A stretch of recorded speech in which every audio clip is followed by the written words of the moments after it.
Jered Weaver has called the Big A home for his entire Major League career. Today, the Angels made sure he would continue to call it home for a long time to come.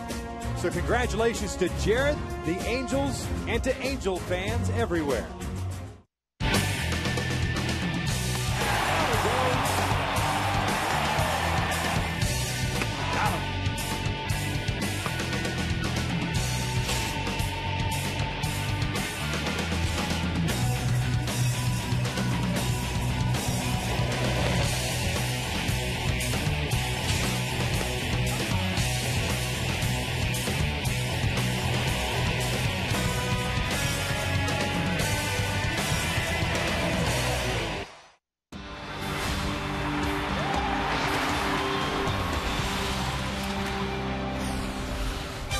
Boy, the weather turned all of a sudden. It is warm and muggy here at the Big A. The Angels, after a series sweep of the Baltimore Orioles, they welcome in the Chicago White Sox for the first of two.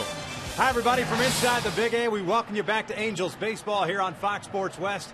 I'm Victor Rojas, along with my partner, Mark Gubicza. Well, if you couldn't tell by that opening, we're going to talk a little bit about Jered Weaver's contract extension. 5 years, $85 million announced today at a press conference just under the big hats outside. And I tell you what, if you're going to sign somebody to that kind of deal, you might as well make it a guy that's a local product, your first-round pick, and a guy that you've nurtured so far at 28 years of age and the future face of this franchise. And Victor, yeah, and he's pretty good, too. I mean, you're talking about a guy with 5 quality out pitches. He changes speeds on all 5 of them. Can work down in the strike zone, can elevate, change speeds on his fastball, his curveball, slider, his changeup. He's been that good, that effective. And when you have an ERA that low and that consistent, and when you continue to get better, it's a great idea for the Halos to keep him around for that 5+ years. Hopefully, the rest of his career, he stays in that Angel uniform. He's kind of like you. He told me no when I asked for $20. How about that after signing that big contract?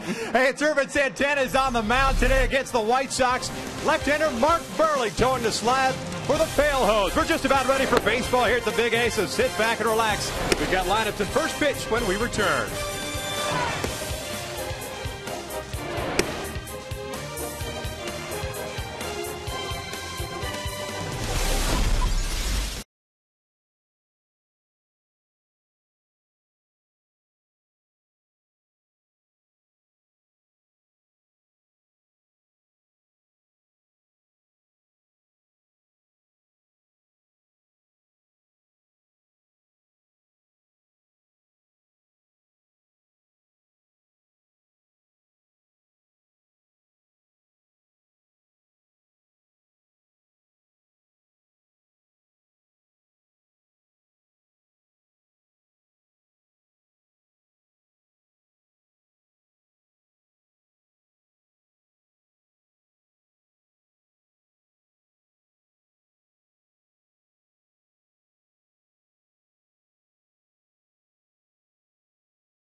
The Hyundai Assurance trade-in.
Hyundai. Introducing the Hyundai Assurance Trade-in Value Guarantee. See your Hyundai dealer for details. By CarMax. Now more than ever, the smart choice is CarMax. And by Powerade Ion 4. Focus, hustle, hydrate, believe. Well, Ervin Santana certainly not wasting any time taking the field, getting his warm-up tosses in there. Quick two-game series between the Angels and the Chicago White Sox. It is Chia Pet Rally Monkey giveaway. How about that? Oh, you've been waiting for it. Oh, no question. You've been counting down the days on your calendar. Take a look at Ozzy's lineup tonight. The White Sox is 63-63 at the start of the day. 5.5 back of the Detroit Tigers. Have Juan Pierre leading things off in left field. Alejandro De Aza is the right fielder. Paul Konerko, the DH. Alex Rios is the center fielder. He's the cleanup hitter. Alexi Ramirez, the shortstop. Adam Dunn's been struggling all season long in the first year of a 4-year contract. He is at first base. Tyler Flowers has been a nice surprise for the White Sox. He's behind the plate. Brent Morel, the local product from San Luis Obispo. He's over at third base, and Gordon Beckham will bat ninth and play second base. Taking on Ervin Santana, looking for his 10th win. 9-9 record, a 3.12 ERA. Well, he's been so consistent. Last time out, did lose the game, but 6-1 in his last 10 starts. Been dominant. Deep in the ball game, utilizing his fastball 93-96 with great movement. Slider, occasional curveball, especially against left-handed batters, and his changeup has improved as the season progressed. Take a look at the defense behind Ervin tonight. We got Vernon Wells in left. Peter Borges is in center. Torrey Hunter is in right. In the infield, it's Meiser Asturis, Eric Ibar, Howie Kendrick, and Mark Trumbo. Around from third to first, and Bob Wilson doing the catching. Most times when Ervin's on the hill, Howie Kendrick is fairly active at the second base position because of that slider away to righties and sliders down and in to lefties. So Howie's been very good. Of course, made that key play in the game in which Ervin Santana had his no-hitter. There's the speedy Juan Pierre. The veteran leads things on, takes a fastball for a strike. And as we talked about Howie Kendrick fielding the ground balls and being busy with that slider, it's kind of been the MO, if you will, for Ervin of late, as this one's grounded right over to Howie Kendrick, right on cue. For out number one, he has been a traditional fly ball pitcher for the better part of his career, it seems like anyways. And all of a sudden, on this stretch that he has been on over the last month and a half, 2 months, he's become more of a ground ball type pitcher. Yeah, you're usually checking in around anywhere between 10 and 12 ground ball outs for Ervin. Majority going towards Howie because he's been working downstairs with that slider, making sure he has good tilt on that breaking pitch, and of course his fastball too. He's getting inside a lot of the left-handed batters and on the outside corner against the right-handed batters. There's Alejandro De Aza getting the start out in right field. For the injured Carlos Quinton takes a strike. De Aza hitting .302 with a home run, 8 runs batted in. This is 21st game. That fastball is missing inside. And it's 1 ball, 1 strike. Ervin, of course, had his 5-game winning streak snapped last time out against the Texas Rangers when he gave up 4 runs, 3 earned, 7 2/3. Took the loss in that one. And threw a career high 129 pitches in that start. Ahead of the count here at 1-2. Fastball just off the plate. 2-2. We'll take a look at our Hyundai key to the game. Well, going to go with Night Ranger for you today, Victor. When you close your eyes, Ervin Santana with that great electric slider on the outside part of the plate. Sometimes you have a better chance if you close your eyes to try to swing at that pitch. That's fouled off to the left. So the count remains at 2-2. I know you like Night Ranger. I'm a big fan of Night Ranger. So I had to work one in for you today, Victor.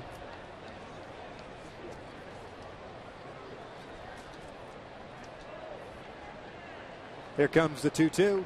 Swing and a miss on the breaking ball. Wilson will have to throw to first. And there is out number 2, the first strikeout for Ervin. But that was that nasty slider once again. Down and in.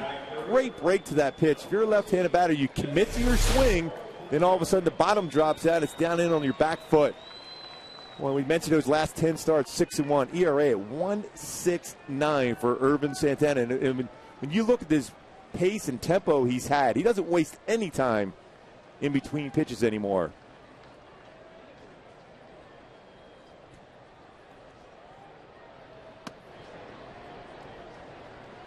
Paul Konerko with a 1-ball, no strikeout.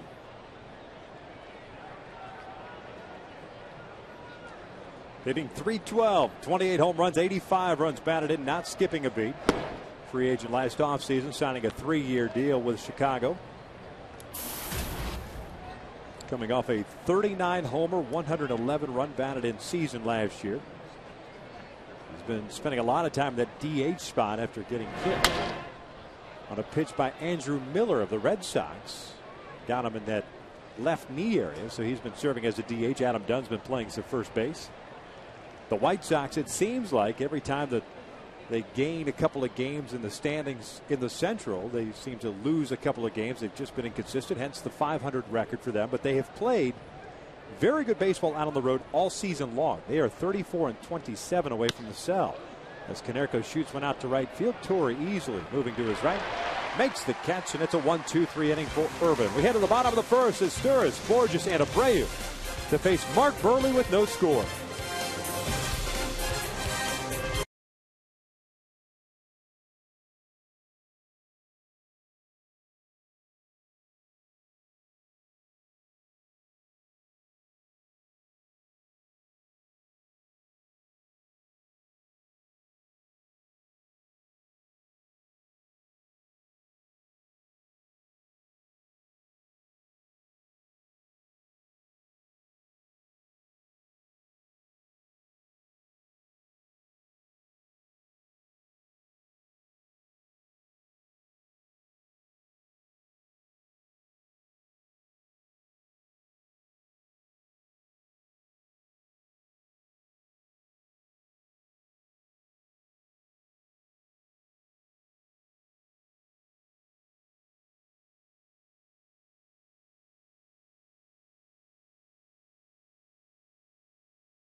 Take a look at Mike Scioscia's lineup, and we'll do it quickly because Mark Buehrle's on the mound. You can't blink when he's pitching. Meister Sturis leading things off at third. Peter Borges in center. Bobby Abreu's the DH. Great numbers against Buehrle. Torrey Hunter had his hitting streak snapped the other day. He's in right field. Mark Trumbo at first. Howie Kendrick at second. Vernon Wells dropped down to the 7th spot. He's in left field, but he has good numbers against Mark Buehrle. Eric Ibar is the shortstop, and then Bobby Wilson batting 9th and doing the catching as he take on the Missouri native Mark Buehrle. Yeah, fastball 87-90. A very good cut fastball, slider, curve, changeup. Throws a lot of strikes, barely gets off the rubber, quick tempo. That's one of the things you almost have to do offensively to disrupt his tempo a little bit. Meister waving at the off-speed pitch, and it's 1 ball, 2 strikes. Yeah, it is 2-7 in his career against the Angels with an ERA 4.43, but been very good on the road of late. Last 8 road starts, 4-2 with an ERA in the 2s. Another off-speed pitch, fouled off to the right, and still 1 ball, 2 strikes. Buehrle's a guy that's certainly not going to overpower you, but will work both sides of the plate. Certainly not afraid to make you move your feet.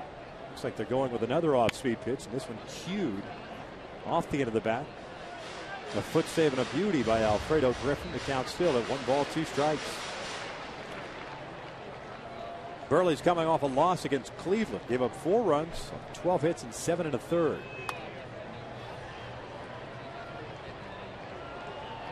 Most runs he'd allowed in a game since back on April 22nd against the Tigers at Comerica Park. Yeah, that's a string of about, 17 starts. He's been that consistent.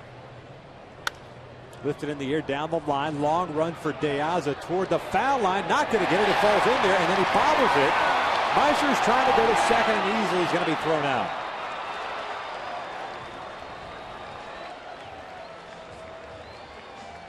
So Sturis is thrown out for the first down after getting the first knock. Defensively for the Pale Hose, Pierre, Rios, and De Aza around the outfield from left to right. Morel, Ramirez, Beckham, and Dunn from third to first, and Flowers behind the plate. And Gordon Beck has done a solid job himself at second base for the White Sox. And it's talking to the White Sox people. They feel that he's in line to be battling for that Gold Glove in that position. Been consistent, turns a double play very well. Just 4 errors on the season. Peter Bourjos with a 1-ball, no strike count. Bourjos with an 8-game hitting streak, hitting .286 overall. He's homered in 3 consecutive games. The last 3 games, he's hit the big fly. He's got 8 of them on the year. 31 home runs, or pardon me, 31 runs batted in. It'd be incredible if he had 31 bombs right now. Well, he is quick as can be. Yeah, 22 doubles, 9 triples. He's only 15 for 30 on this homestand. Off-speed pitch is in for a strike, and it's 2-2. One thing with the dangers of a left-handed pitcher who has that cut fastball, you try to get that pitch out in front. Don't let it get deep into your hands. It's very difficult to keep fair if you do so. Down low, and it's a full count.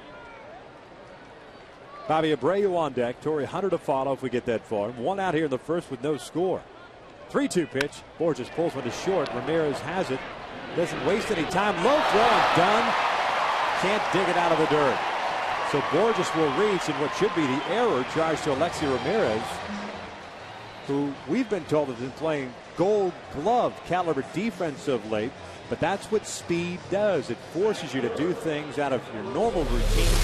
And you got a first baseman that, even though he's played some first base, is more suited to be the DH. Yeah, most times a ground ball hit hard like that at your shortstop, you're going to gather yourself to make a good throw. But instead, it was a quick catch and throw for Ramirez, a low throw. But most times, like you mentioned, Adam Dunn, most first basemen are going to scoop that. Adam was pretty upset with himself by not making that play. It was a little bit of a long hop for him.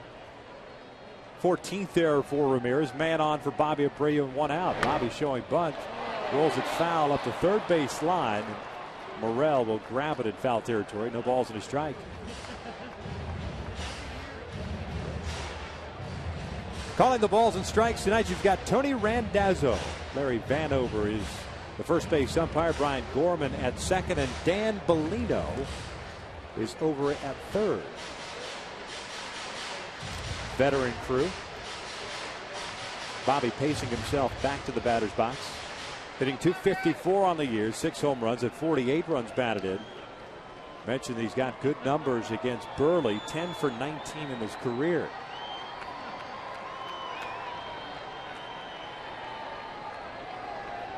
Go to first, and Bourjos is back.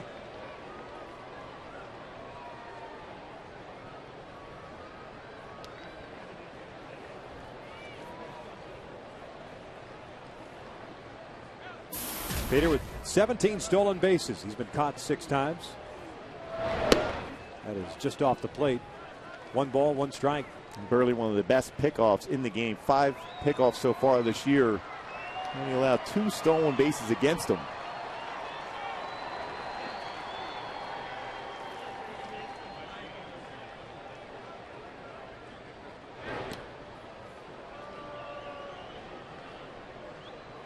Outfield for the White Sox playing Abreu the opposite way. Pierre shallow in left, and he's had some issues in left field this year. Rios, the center fielder, a couple of steps to the alley in left center. Another throw over there. Bourjos back safely. And we saw Diaz, his arm strength, very accurate arm in right field. Rios in center field, very strong arm himself. And Pierre, a guy that covers a lot of ground, but they will take the extra base against him and force him in as far as makes the throw to either the cutoff man or try to throw to a base. Bobby fouls this one back, and it's 1 ball, 2 strikes.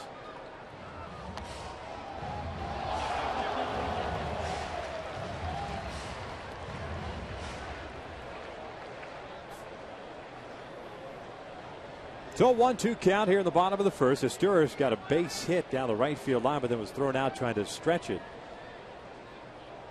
to a double. And then Peter Bourjos grounded 1 to short, and Alexi Ramirez short hopped Adam Dunn. He couldn't come up with it. That's why Peter's over at first base.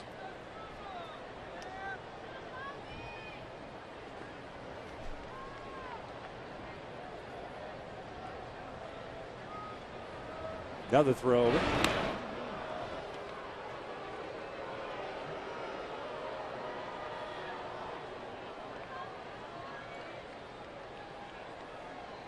The Angels still 5th in the American League in stolen bases with 107.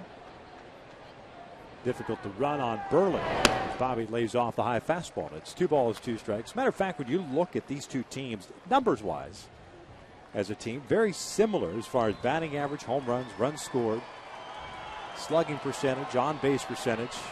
Big discrepancy in the stolen bases, the advantage to the Angels. And then the pitching, the Angels are still first, and White Sox are 7th overall in ERA. Swing and a miss, and Abreu goes down for out number 2. Brings up Torii Hunter. Today's broadcast is on AFN, the American Forces Network, broadcasting to the U.S. Armed Forces, serving in 175 countries and aboard ships at sea. We're watching around the world in Iraq, Germany, Italy, Southwest Asia, South Korea, as well as Japan. We welcome you and thank you for your continued service. Torii trying to hold up on the breaking pitch that was up around shoulder height. And the snowball to the strike. Torii, as we mentioned, had his 18-game hitting streak snapped on Sunday. Been on a tear in the month of August, hitting .256 overall, 17 home runs, and 64 runs batted in. He's hit safely at 21 of the last 23 games. Torii just hitting .224 in his career against Burley, but he does have 3 home runs against him. He's been able to get that cut fastball in the inner half and hit it out the left. 1 ball, 1 strike.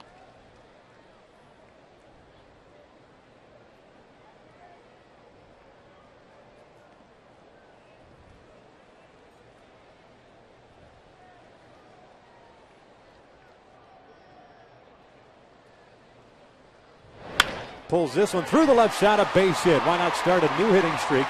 Borges does not stop running, and he's going to be waved home. The throw's going to second. The Angels are up 1-0. That's great coaching by Dino Evil at third base. No question about it. You have that speed of Peter Borges.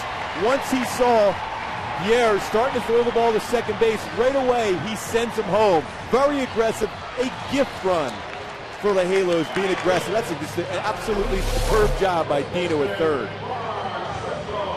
That is a run scored on a base hit and a bobble error to left field.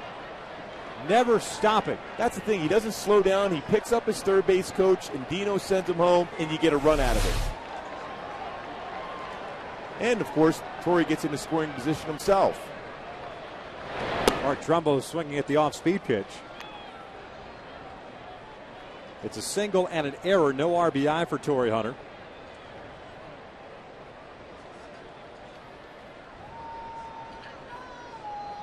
Pierre committing his 6th error of the season. Oh, that was just outside. 1 ball, 1 strike. Boy, the speed of Peter Borges basically got that whole run across. Yeah. Forced a bad throw from Ramirez and never slowed down and go first to third, and then scores on the hesitation by Pierre in left field on the throw in the second. Trumbo swinging through that one, the off-speed pitch. He's going to see quite a bit of that today from Burley. Terrific changeup.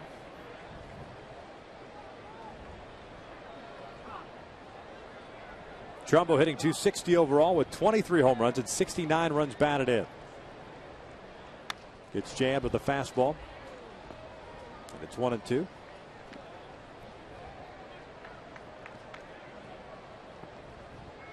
And the good thing about that play, too, by Borges and the Angels itself, it's going to force Juan Pierre to remember that, and it's going to force him to charge some baseballs, which you might most likely be way back on, and then you make those mistakes on those plays. Upstairs, 2 balls, 2 strikes. Torii in scoring position.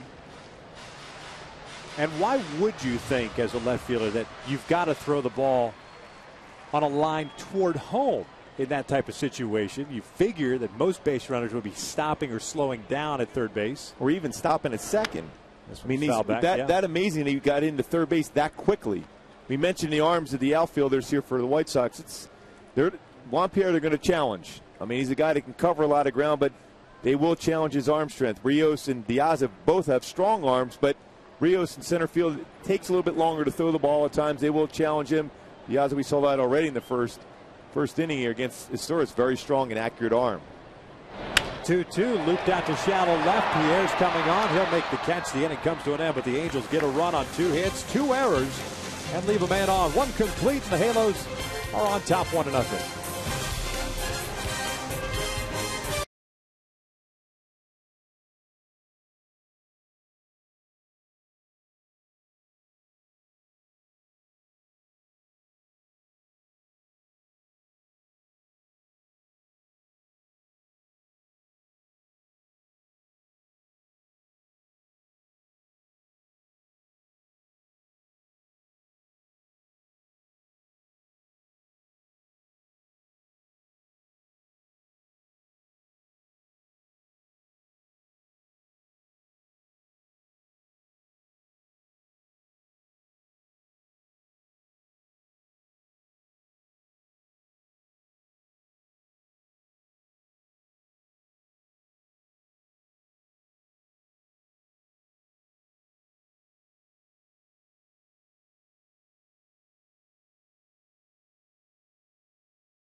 by your local Mazda dealers. And by Jack in the Box. Come try the new Jumbo Breakfast Platter for just $2.99 plus tax at participating restaurants. Top of the second, the Angels up by the score of 1-0. Alex Rios takes a strike. Want to say congratulations to Russell Branyan and his wife Jill, who welcomed their fourth child yesterday, Blake Lee Branyan. 8 pounds, 9 ounces. 20 inches. And the email says that's little for a Branyan baby. So congratulations to the Branyans. Congratulations on that one. 0-2 pitch, a breaking ball down and away. It'll be Rios, Ramirez, and Dunn. White Sox here in the second inning. Ooh, number 4, too. Yeah. It's some work. About time for like a 20-second timeout, right? Yeah. Start thinking things over now. Yes.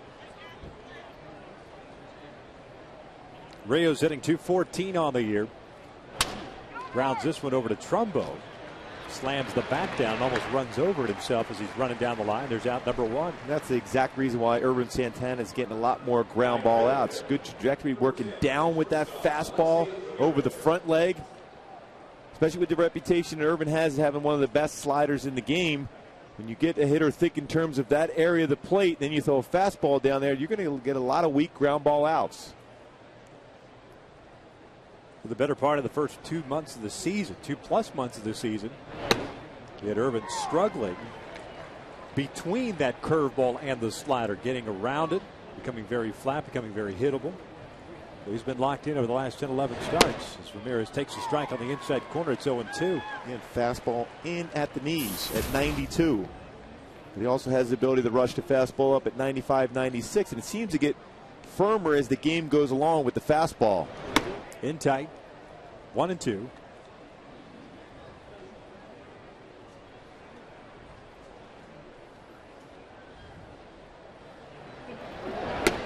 Two balls, 2 strikes.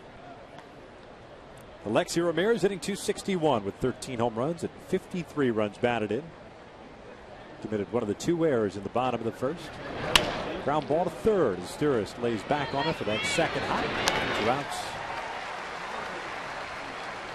Hey fans, follow the Angels at foxsportswest.com/Angels and be sure to vote for the Angels poll question. This is actually the results of who will win the American League Central. The Tigers at 74%.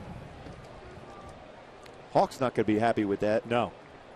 Tigers leading Tampa Bay now in the 9th inning 2-1. Cleveland was getting throttled by Seattle.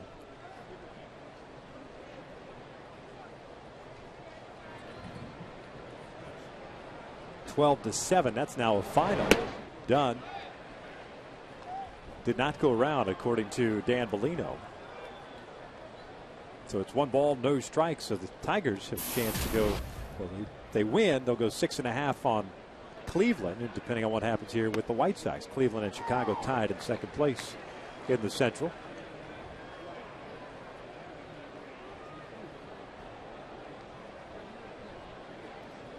Dunn swinging through that one. It's 1-2 now. A tough season for Adam Dunn. Just signing a 4-year deal. Spending the last 2 with the Washington Nationals. Hitting just .169, 11 home runs, 40 runs batted in. Lifts this one in the air, playable to the left center field. Vernon Wells calls off Peter Borges. And Ervin has himself a 1-2-3 second. We at the bottom of the second with the Angels still up 1-0.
lead. They got a run on a couple of hits, a couple of errors by Chicago in the first inning.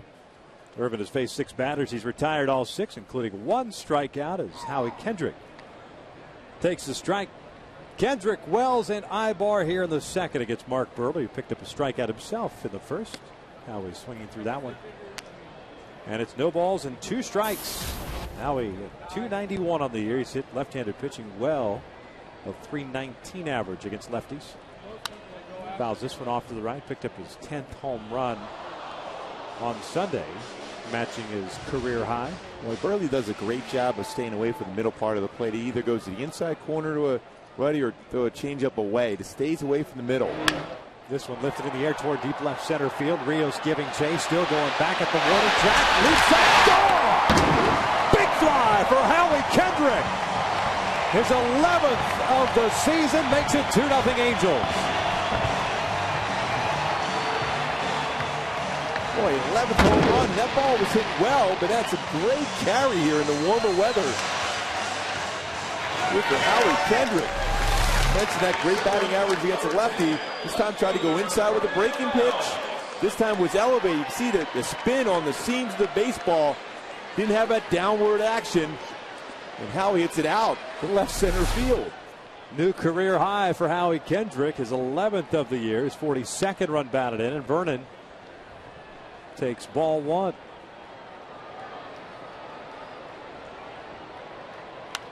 Vernon pops this one up behind the plate. Flowers will give it a look, but it's in the seats. It's 1 ball, 1 strike. Yeah, off the bat, I'm thinking, now it's got a chance to get down for a double. And then all of a sudden I see Rios also drop it into a different gear. I'm like, are you kidding? That's got a chance to get out of here. Mentioned it was a little warm, a little muggy today. Temperatures down to the upper 80s, low 90s. This entire homestand, the baseball has been carrying very well to left center field.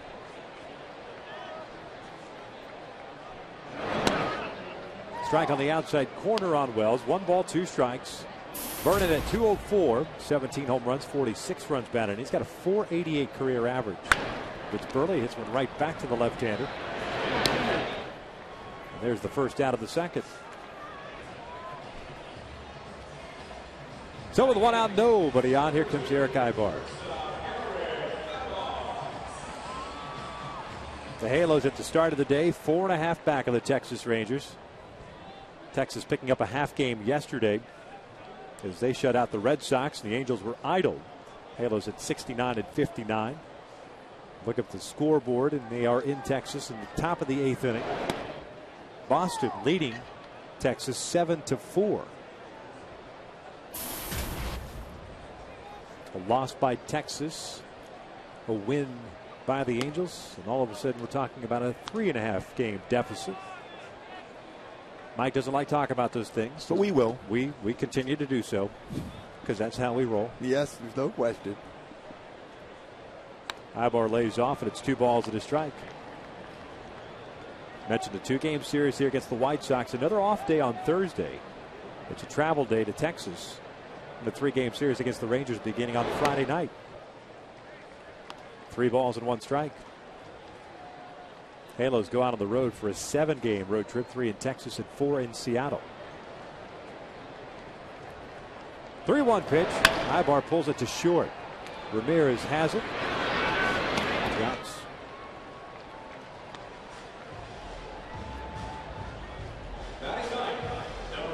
Brings up the 9th place hitter, Bobby Wilson.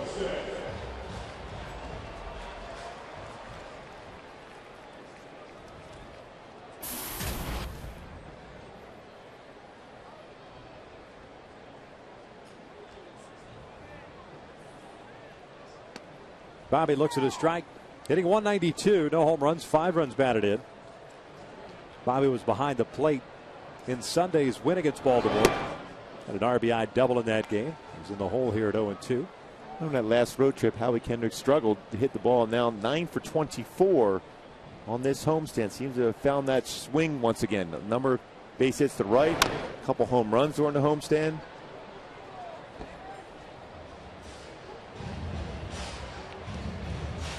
Seemed like he was pulling off some pitches on that last road trip, especially up in Toronto. Did a nice job of adjusting his swing again, getting comfortable, letting the game come to him.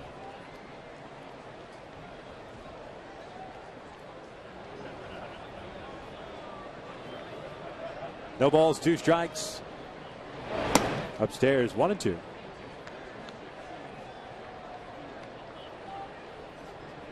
Burley with a 10-6 record coming into this one, a 3.14 ERA.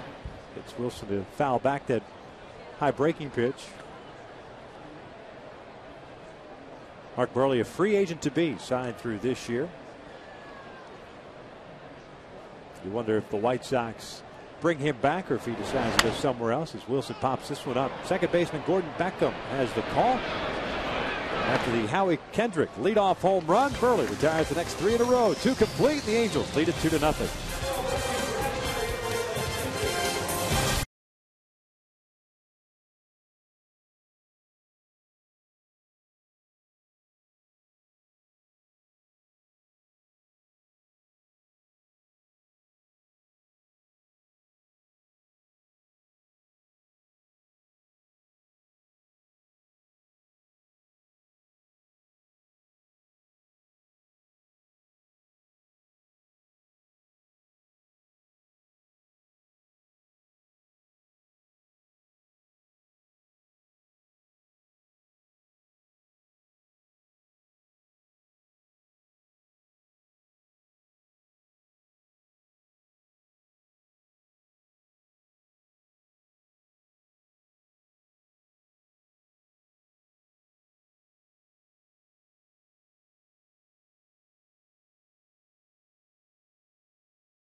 Southern California Toyota dealers.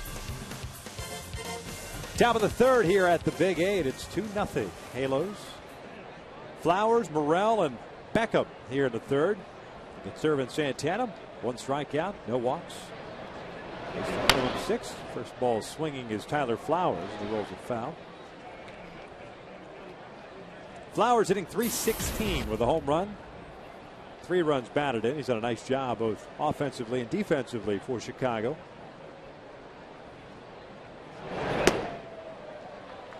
That's why you swing at that first pitch fastball when you got to try to deal with that slider. Boy, the Red Sox leading in the top of the 8th, 9-4 over the Rangers.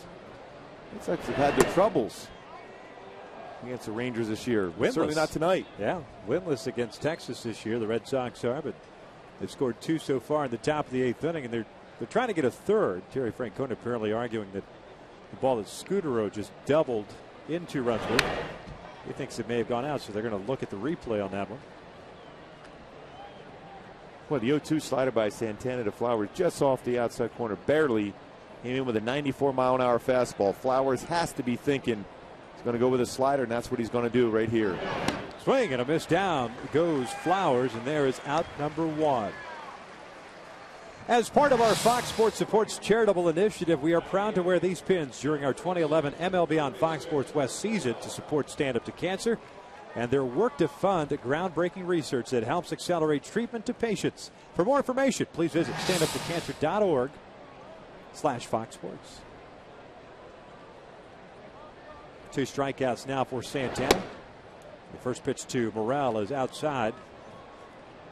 It's 1 ball, no strikes for the Bakersfield native. Grew up in Bakersfield, California. Went to Cal Poly San Luis Obispo. Good program up there at San Luis Obispo. Loops this one out towards shallow center field. That's going to get down for a base hit. First base runner for Chicago. Comes with 1 out here in the 3rd. Morel, a 3rd round pick by the Sox in 2008. Irvin will work from the stretch for the first time to face Gordon Beckham, the second baseman.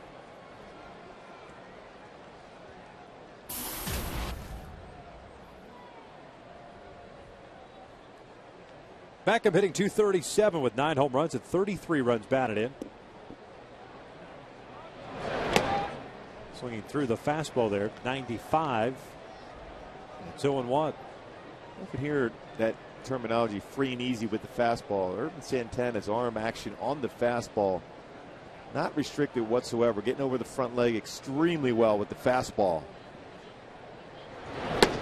Swing and a miss on the slider, and it is 0-2.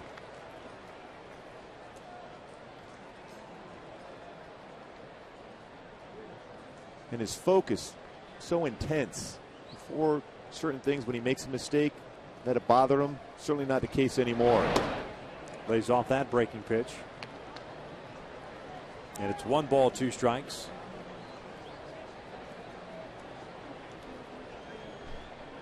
Beckham, a former first-round pick by the White Sox, the University of Georgia. Swings here and pulls it down the line. The Steelers can't get it, heading toward the corner. Morrell heading toward third. He's going to be waved home, and he's going to score. An RBI double by Beckham. Cuts the deficit in half. The Angels' lead is now 2-1.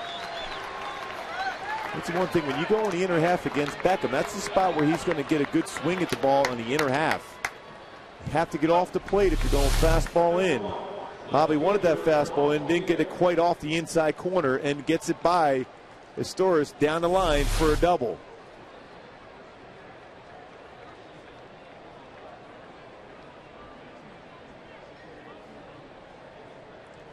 Leadoff man Juan Pierre at the plate. Swings here and pulls it foul. No balls in his strike. Pierre grounded out to Howie Kendrick in the first inning. He's 0 for 1.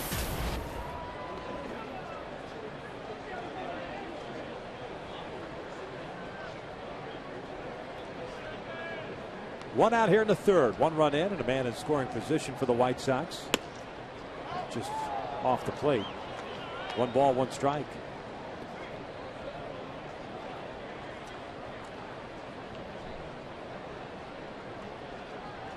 Pierre came in batting .284 on the year with a couple of home runs, 39 runs batted in. Loops this one down the line to right. Torrey Hunter is there. Beckham looks like he wants to tag. Does so. Here comes a throw from Torrey, and now time. Nice effort. Spinning around and just kind of basically launching a grenade, if you will, because that's all you can do in that situation. You're trying to make a close play. Yeah, spin and throw. Worth that shot, but of course it's also good to see Ervin Santana backing up that base just in case that throw gets away from Estorris to third base to prevent Beckham from able to score on that ball if it gets away from him. Yeah, when you throw the baseball, you're not a spectator. You have a job to do, and that's be in position to be the backup player right there. And Santana's in perfect position just in case that baseball gets away. So 2 outs and a man at third. Here's Alejandro De Aza, the right fielder. Looks at a fastball right down the pipe for a strike. De Aza went down swinging on a nasty slider down and in. 1 of 2 strikeouts for Urban.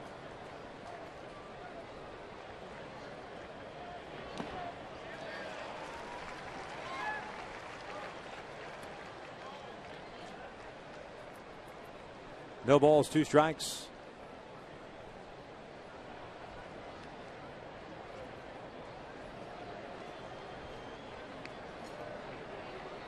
Oh, 2 pitch. Down in the dirt. 1-2. The Angels with solo runs in the first and second. The first inning run, an unearned run against Mark Burley. The second inning one, the home run by Howie Kendrick. So Chicago getting one of those runs back here in the third. Trying to get that third out here against De Aza, the 1-2. Breaking pitch, foul back. A little bit too much of the plate on that slider. Worth a shot, taking that slider down towards the dirt. Have the trust in Bobby Wilson in case it is in the dirt. You'll be able to block that pitch from getting away from you. These two have worked very well together. Fastball in tight. 2 balls, 2 strikes. Boston has scored 2 more runs in that 8th inning. They lead Texas now 11-4.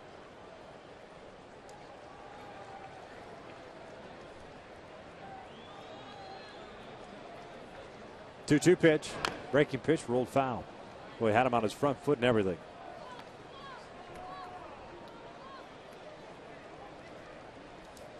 You wonder if he'll try that two-seam fastball inside right now. See if he can catch the inside corner with the fastball. Try fastball away here. 2-2. Ground ball right back to the mound. Ibar to his left, can't handle it. Beckham will score to tie this game up at 2.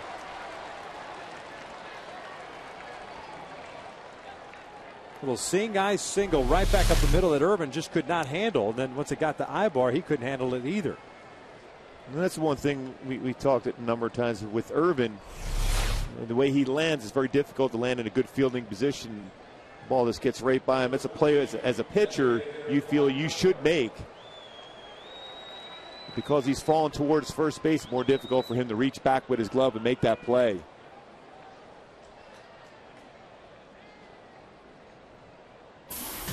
So Paul Konerko will bat here with 2 outs and man at first. Credit De Aza for a base hit and an RBI. Picks up his 9th run batted in. 3 hits in the inning here against Irvin Santana.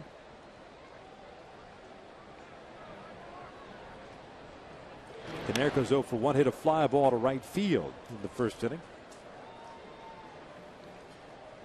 The pitch you'd like to have back is that 2-strike fastball in on Gordon Beckham, who pulled it down the left field line for an RBI double.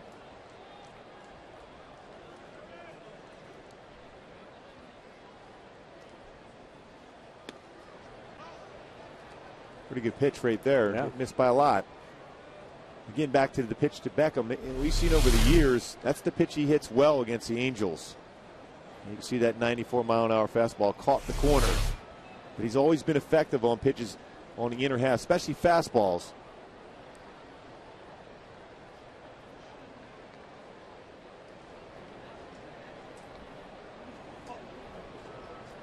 De Aza will run. Pretty decent speed. 3 stolen bases in the 20 games he's played in the big leagues. As Konerko grounds one to short, Ibar will flip it over to second. They get the lead runner to finish off this third, but Chicago ties things up. They get a couple of runs on 3 hits. We are knotted up at 2.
The Angels sending up the top of their order here. Sturis, Borges, and Abreu against Mark Burley. Meiser had a flare single down the right field line that dropped in just in fair territory. Ball got away from De Aza. Meiser thought he could advance. It got thrown out by the right fielder. That's how that bottom of the first started. So he's 1 for 1.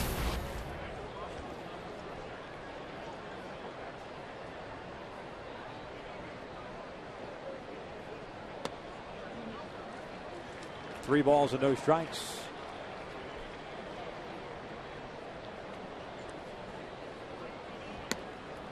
There's a strike. That's one thing about Buehrle. He doesn't give many free passes. Just surprised he has fallen behind 3-1 here. Full count.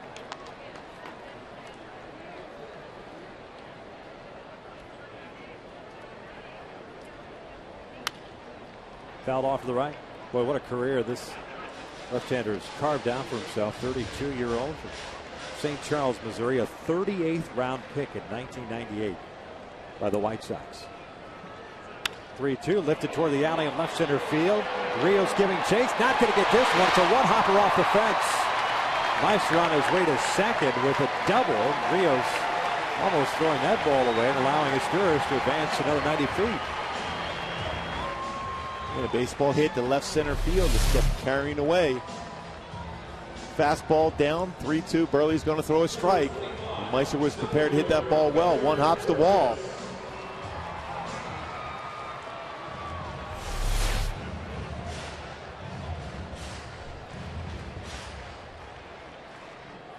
Meister now 11 for 20 against Mark Buehrle.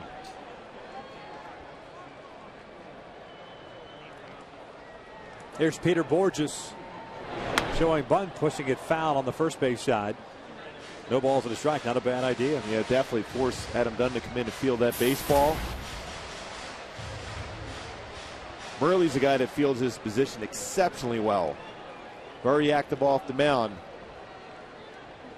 Force that throw more difficult throw, even if he fields it to throw back to third base too. So the decision process for Bourjos is very good. Swinging through that one. No balls, 2 strikes. Buehrle, a 2-time Gold Glove Award winner. 4-time All-Star. Was that play he made last year? Oh, wasn't that the opening day? Yes. It's like the first week. And that was it. The rest of the year, you couldn't make a better play than that. No. 0-2 pitch. Bourjos takes that one down low. Peter reached on the air and scored in the first. That was that ball that was dribbled up the first base side, and he flipped it through his legs with the glove to Paul Konerko. Pickoff attempt, and Asturias is in there. Nice play by Alexi Ramirez to keep that ball from sailing into center field.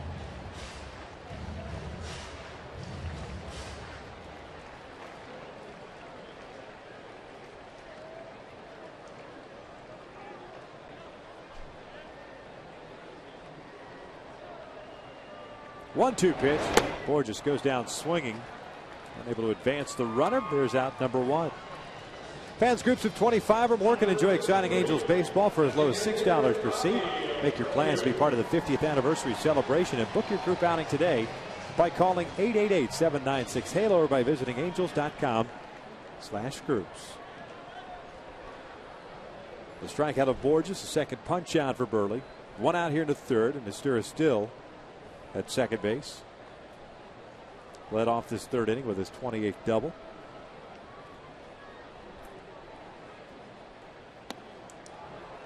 No balls and a strike on Bobby Abreu, who struck out in the first, so he's 0 for 1.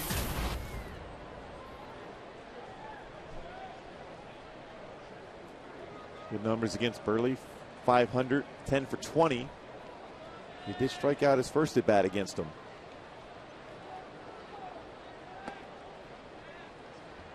One ball, 1 strike. Buehrle obviously with very good stuff throughout his career. Guy who has thrown a no-hitter that back in 2007 against Texas and had the perfect game against the Tampa Bay Rays in 2009.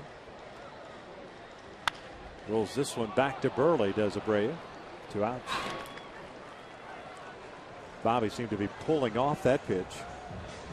And when we last saw Bobby swinging the bat well over the weekend, going that opposite way, taking what's given to him on the middle half away side of the plate, hitting out toward left center. Yeah, and talking to him, he said he seemed like he's made that adjustment to go back and drive the ball well the other way, but these first 2 at-bats pulling off pitches against a guy he's had a lot of success against.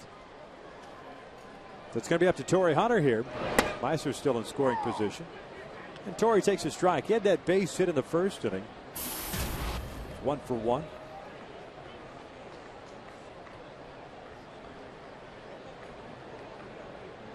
0-1 inside. 1 ball, 1 strike. That base hit by Hunter was the one that Juan Pierre misplayed. And Peter Bourjos scored all the way from first base. Unearned run. 2 errors in that first inning for Chicago. 2 balls and a strike. Ridiculous play by Peter Bourjos.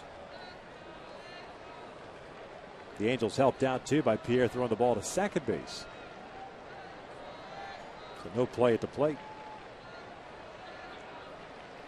2-1 offering. Torre swinging through the off speed. It's 2 balls, 2 strikes. That's the one thing you can almost count on all the time if you're a hitter going against Buehrle, especially a right-handed batter with good power, that he will throw a changeup or a curveball on the outer half against you. 2-2. Pulled foul. Torre trying to cash in that leadoff double that's still standing at second base. Asturias with a 2-hit game so far. Bourjos struck out at Abreu. Weakly grounding one back to Buehrle.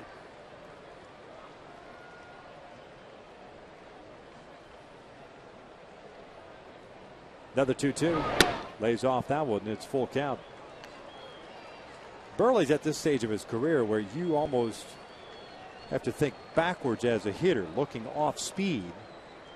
And then you can adjust to the fastball because he doesn't throw that hard anymore. He's around 87, 88, maybe a 90. Ground ball. This one's going to get it to middle and into left center field, a base hit. Asturias will come in to score, and the Angels are back on top 3-2. Ramirez, a shortstop, playing Torre to pull, and that opened up that spot between shortstop and second base. Torre picks up his second hit and his 65th run batted in. Yeah, playing the pole, and then you're going to pitch him away.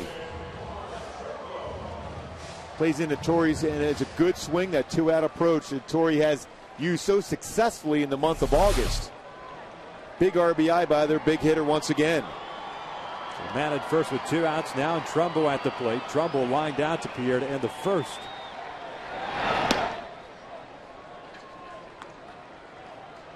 Mark saw a bevy of off-speed pitches in that first inning at bat.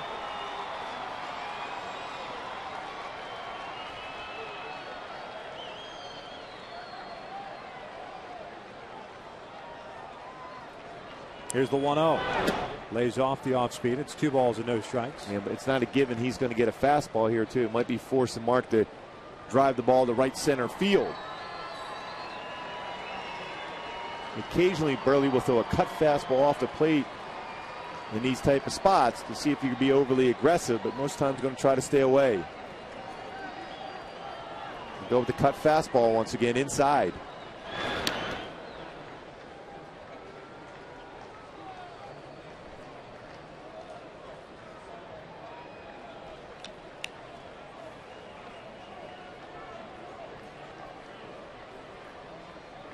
Let's see what Buehrle's going to go here. Going change up, as we suspected. 2-0. This one out towards center field. Rios is there. Trumbo getting it off the end of the bat, and that will be the 3rd out. But the Angels retake the lead on Torrey Hunter's second hit of the game. Through 3, Angels lead it 3-2.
2 lead.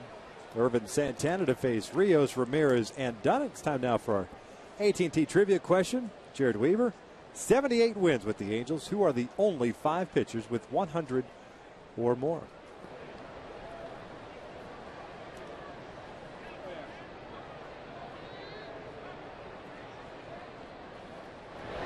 Irvin's first pitch is a breaking ball that misses apparently a little bit high to Rios.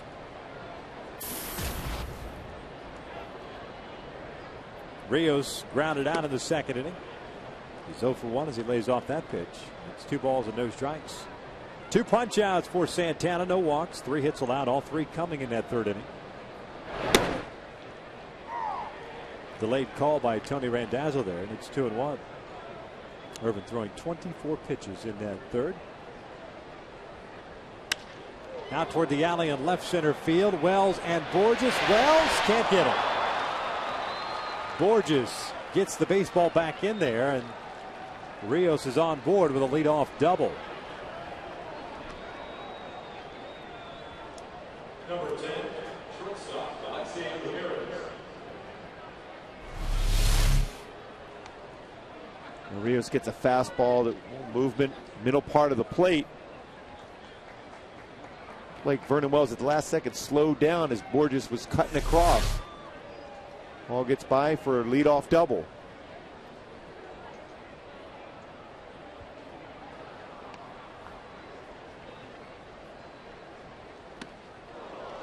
Ramirez trying to sacrifice him. Takes that pitch up and in.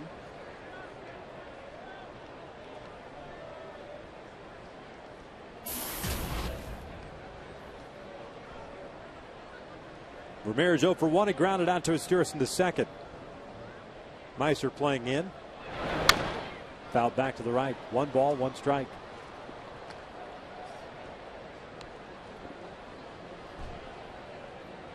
Irvin apparently suffering a bloody nose, or having a nosebleed, if you will.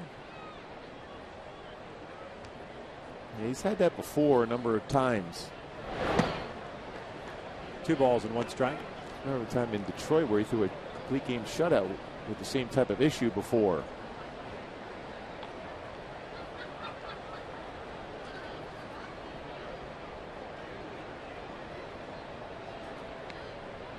Rios standing at second base. Here's the 2-1 outside. 3 balls and a strike.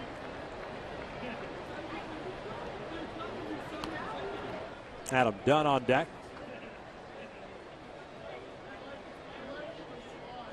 The double by Rios, his 21st of the year. He had a nice bounce back season last year, but back to struggling like he was toward the end of his Blue Jays career.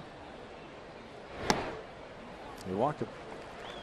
First walk issued by Santana puts 2 on here for Chicago in the 4th. Brings up Adam Dunn.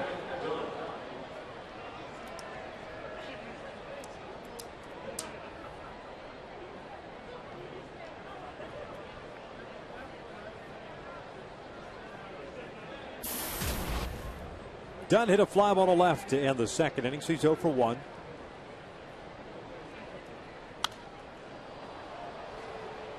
No balls and a strike. Dunn, a guy that for the better part of his career you could lock him in for 35 or more home runs, 100 runs batted in. He signed with the White Sox. Everyone thought that in that ballpark, especially in Chicago, he was going to put that baseball carries the right center field. Breaking pitch fouled off the left, and it's 0-2.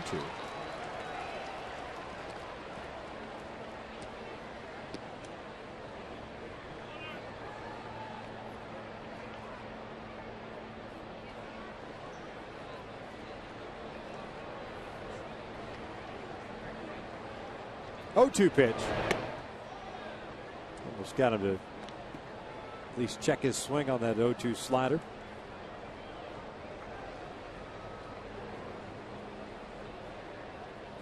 Ground ball here. Perfect tailor-made double play. Dunn just doesn't run that well. The 1-2. Ground ball. Back to Irvin. He fires it to second for 1. Wheeler to first. You ask and you shall receive. 2 outs. Good call on that one, Victor. Nice job, too, for by Irvin, not only feeling that baseball, but we've seen him at times not throw a firm throw to a base. That time got himself in position. Strong throw to second base for a 1-6-3 double play. Solid effort here.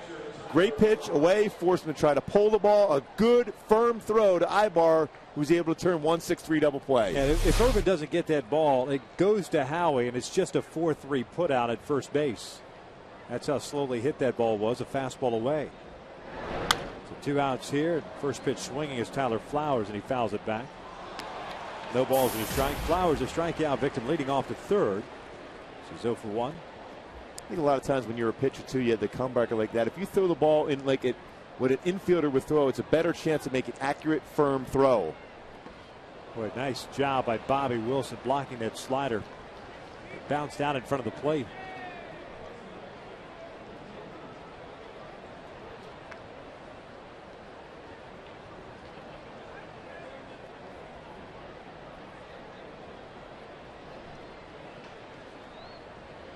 So important for a pitcher to have the trust in your catcher to be able to block a breaking pitch like that, especially with the man on third. Is if you get out of the count, that's the pitch you can finish off the batter. 1-1. Jammed him. Got it off the bat. Now you're in that position right now to throw that slider.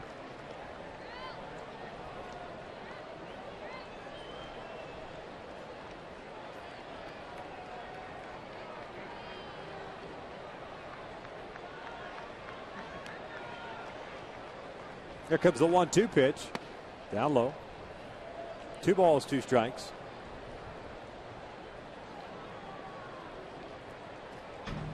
I take another shot at that slider right in the same area. Young hitter. Might not have the discipline to lay off that pitch. Missed outside. Trying to go the fastball away. Full count. Flowers, a guy who's got some pretty good pop in his bat. Originally in the Braves system, a 33rd round pick himself. Came over to the White Sox in that Javier Vasquez deal. Swing and a miss on the 3-2 slide. Pace down goes Flowers. And the inning comes to an end. We head to the bottom of the 4th. The Angels still up by a run.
Hawaiian Gardens Casino. Get your game on by El Pollo Loco. Try one of 4 new delicious flame-grilled chicken burritos. For a limited time, they're only $5 each.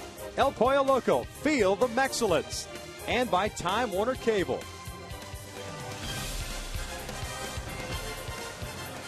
Angels on top 3-2 as we welcome you back to Angel Stadium. Bottom of the 4th, Howie Kendrick, Vernon Wells, and Eric Ibar. Against Mark Burley, who has a couple of strikeouts, no walks. 5 hits allowed, one of which has left the building. That was Howie Kendrick with a leadoff home run in the 2nd. First pitch is a strike on the outside corner. Red Sox now 1 out away from finishing off Texas. Down in Arlington, the Angels with a golden opportunity to pick up an all-important game in the standings.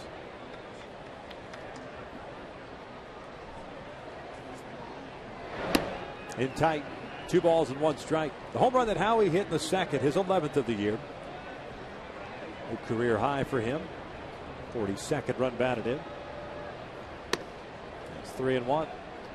40 extra base hits so far in the season, and playing them to right center field. His home run was the left center field. Took something off, and it's a full count.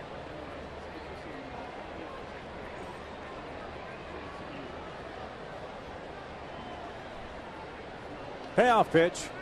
Howie shoots one out to straightaway center field. This one's hit well. Rios going back, still going back. Reaches up and can't make the play. Ricochets back towards Diazem. Howie on his way to third. He's got himself a leadoff triple. Two toughest parts of the cycle out of the way. A home run and a triple for Howie. 2 great swings against Mark Buehrle so far in this game. Boy, fastball hard of the plate, but able to keep his hands back, inside out approach, off the wall and by Rios. Howie sees that right away, reads that, be able to cruise into third base with a triple. Giving him 3 on the season now for Howie. Vernon Wells swinging at that first fastball, fouls it straight back. The White Sox playing their infield back here against Vernon Wells. Surprising. Yeah. Especially with Urban Santana on the hill, you might think that you don't want to give up an extra run. Adam Dunn, the first baseman, is the only guy that is playing in. 0-1 pitch. In tight. 1 ball, 1 strike. Wells grounded back to Buehrle in the second inning, so he's 0 for 1. 15th career triple for Howie Kendrick. Stands at third. The 1-1 pitch. Wells fouls it back, 1-2.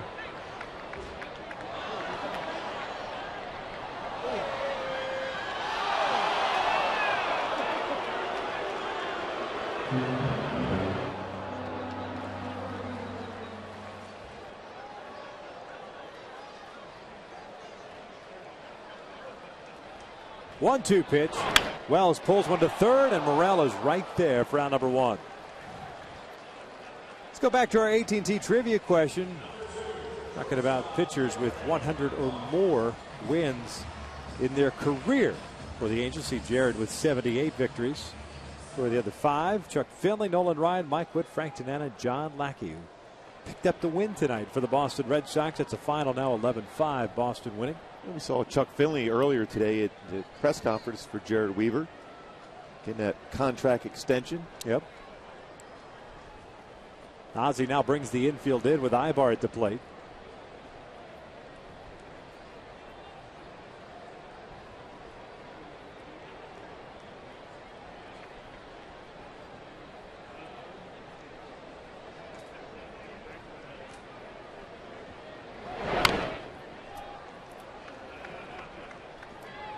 No balls and a strike on Ibar, who grounded out to Ramirez in the second inning. He's 0 for 1.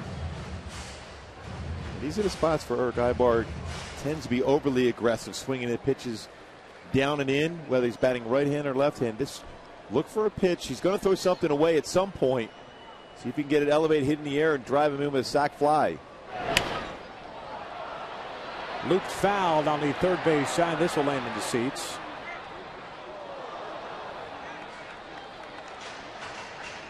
And Ibar in the hole now. No balls, 2 strikes. Again, chasing the off-speed stuff, trying to pull it. As opposed to taking the approach of going back up the middle or the opposite way, especially the stuff that Buehrle features. Be real surprised if Buehrle does anything but go inside with something, whether it's a cut fastball or a breaking ball. 0-2. This one out towards center field. Howie back toward third base. Rios makes the catch. Howie is coming home. The throw to the plate is not in time. Howie Kendrick in there with a perfect slide underneath the tag of Tyler Flowers. It's 4-2 Angels. We talked about Rios with the good arm strength, but a guy that on occasion takes a little bit of time to release that baseball. Dino Weaver was going to take that chance. You have your number 9, the hitter, and Bobby Wilson coming up on deck. You're going to try to take that advantage, even though he does have a good arm, but he went back on the baseball at the very last moment. Of course, how was he able to slide by Flowers and safely score the 4th run of the game for the Halos? Well, credit Tony Randazzo for putting himself in a good position there. perfect position to be in to be able to see that play at the plate. Assistant trainer Rick Smith is out there to see if Tony is okay. See how he's sliding into him. Right in the ankle with his cleats. Ankle or the knee, especially that left leg. Maybe perhaps a little hyperextension there. See him flexing that left leg. Well, I like what Dino has done so far in this game. First inning with Peter Borges, and of course in that sac fly by Eric Ibar. Got the ball in the air to the outfield, but at the last second, Rios went back on the baseball and got himself in decent throwing position, but that last reach back allowed Dino to take that chance, and how he's able to get the back part of the plate for another run. So the Angels get their leadoff triple home on the sac fly by Eric Ibar. Picks up his 44th run batted in. As you pointed out, Dino Ebel, a terrific job that he has done over the number of years that he has been the third base coach for the Angels. A guy that studies not only the arms of every outfielder in the American League and National League, the nuances of every ballpark. I love talking to him about all the outfielders and how they throw. Well, a lot of times you'll see a guy who's got an above average arm, but he may take some time to be able to release the baseball. He might be willing to take that shot, and that's what he did there against Rios. 1 ball, 1 strike on Bobby Wilson. Bobby popped out to Gordon Beckham in the second.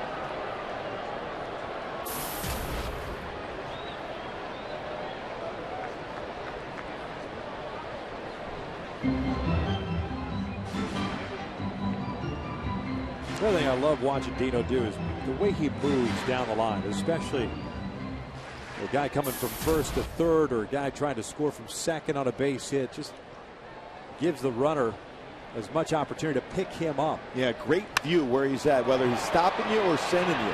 De Aza makes the diving catch to end this 4th inning, but the Angels tack on the run. A triple by Howie Kendrick, and he scored the sac fly by Ibar. The Angels on top 4-2.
Authority of the Angels and may not be reproduced or retransmitted in any form, and the accounts and descriptions of this game may not be disseminated without the express written consent of the Angels. The Angels lead it 4-2 as we start the top of the 5th inning. Irvin Santana with 3 strikeouts, 1 walk. Alex Rios making that catch on that sac fly by Eric Ibar. We'll show you the replay here in just a second. Things to look at when we see it as Brent Morel takes a strike. It'll be Morel, Beckham, and Pierre, 8, 9, and 1 for Chicago. It just misses outside. It's 1 ball, 1 strike. Morel with a base hit and a run score to the 3rd. Slices this one foul, and it's 1 ball, 2 strikes now. 2 things to look at on the replay. Watch Dino Ebel getting down the line as we were talking about. Nice job by Howie Kendrick on the slide, but we'll go back and show you the way Rios got on that ball as that pitch is upstairs. 2 balls, 2 strikes. It's almost as if he overran. Yeah, he came in aggressively. Yeah. But if you're a young outfielder, whether you're playing little league or high school ball, this one down the line, it's slicing, and that is a fair ball off the chalk and into the seats. And Morel has his second hit of the game. It's a double to lead off this 5th inning. The 2 baseballs he has not hit real well, but he's got a single and a double now. All landing right on the chalk, right field line.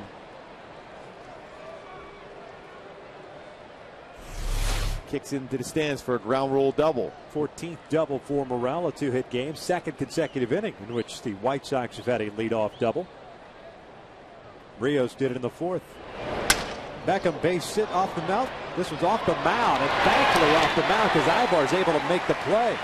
That ball off the bat seemed like it was going into center field and a potential opportunity for the White Sox to score a run, but it smacks right off that mound. It checks up for Ibar, and there's 1 out. Well, one of the odd things in baseball, if that line drive hits the pitching rubber and goes in the air and Ibar is able to catch that, that's an out. But it clearly hit the dirt of the mound, slowed it down. Instead of being a base hit and RBI, it's an out. 6-3 on the play. So Morel over at third base. Corner infielders are in for the Angels. Here's Juan Pierre showing bunt. That pitch missed down and away. It's 1 ball, no strikes. Pierre's grounded to second, hit a fly ball to right. He's 0 for 2.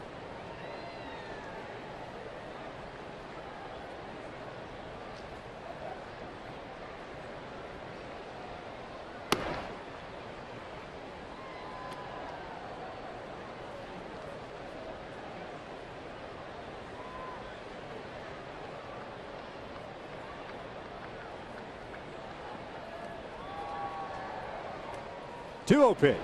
Pierre loops one out toward left field. Wells will play it on a hop, and a run will come in to score, and it's 4-3 Angels.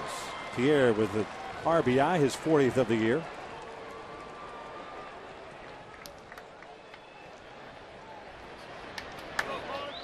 Leadoff double comes around to score this time. Last time he was stranded at third base.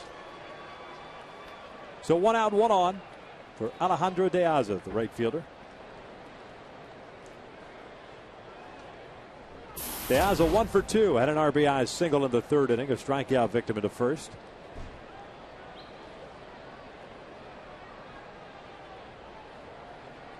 That single was of the infield variety up the middle that Ibar had troubles with. Pierre will run 21 stolen bases. He has been caught 13 times this year.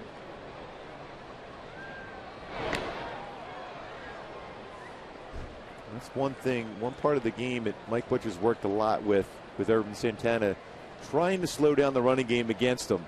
Hold the baseball, be quick with your throw with the first. Don't go through the full arm motion. Shorten up your throw to be quicker to the base. Pitch out, nothing's happening.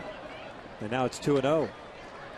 And the pitch out, if you're going to sell a pitch out, you don't want to be super quick. That tells you as a good base stealer that something different is on. Ervin sped up his delivery, slide step, and then the pitch out. Good base stealers realize that and don't go.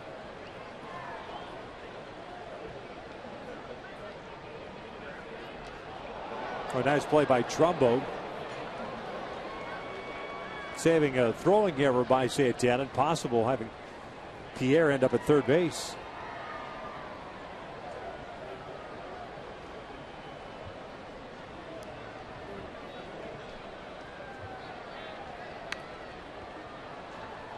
Bunted foul.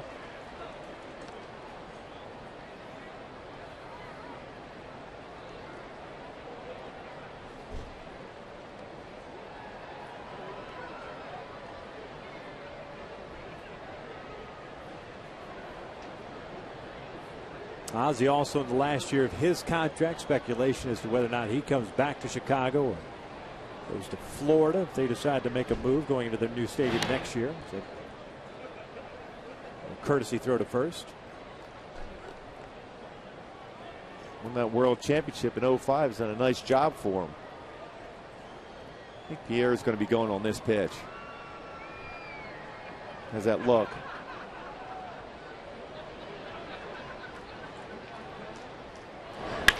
Ground ball off the mound to Ibar. Takes it himself, fires it to first. 6-3 double play. The White Sox get a run on a couple of hits.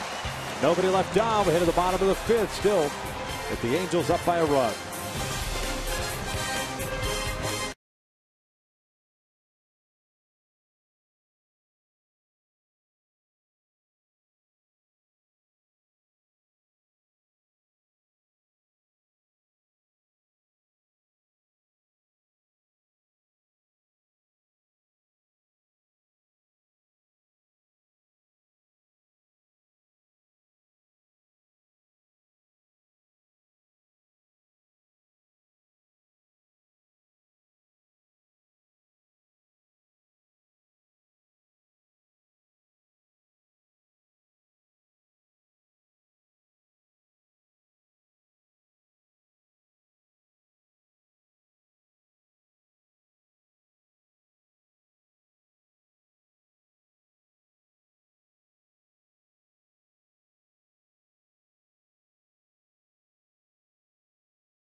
Bottom of the fifth inning, the Angels up by the score of 4-3. 5 innings, 6 hits, 3 runs, all earned, 1 walk and 3 strikeouts. Fans, on September the 3rd, the Angels conclude their post-game summer concert series with a performance by R&B star Neo, presented by SRS Labs in association with Budweiser. Be sure to purchase your tickets today at the Angel Stadium ticket office or online at angels.com/concerts.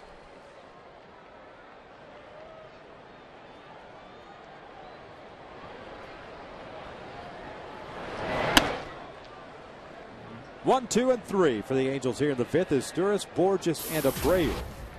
Meiser 2 for 2 with a single and a double. That's 1 ball, 1 strike.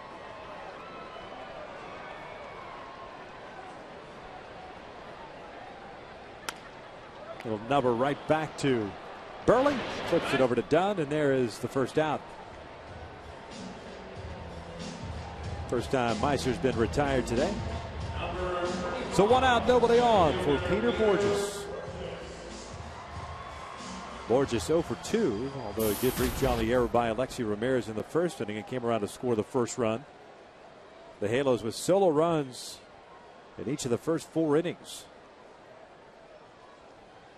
3 earned runs against Burley. That first inning run unearned as Borges pops this one up. Gordon Beckham out to shallow center field. Jocks. Introducing Fox Sports Game Connect, the ultimate online experience for fans. You can log on and take part in the most interactive forum during Angels games.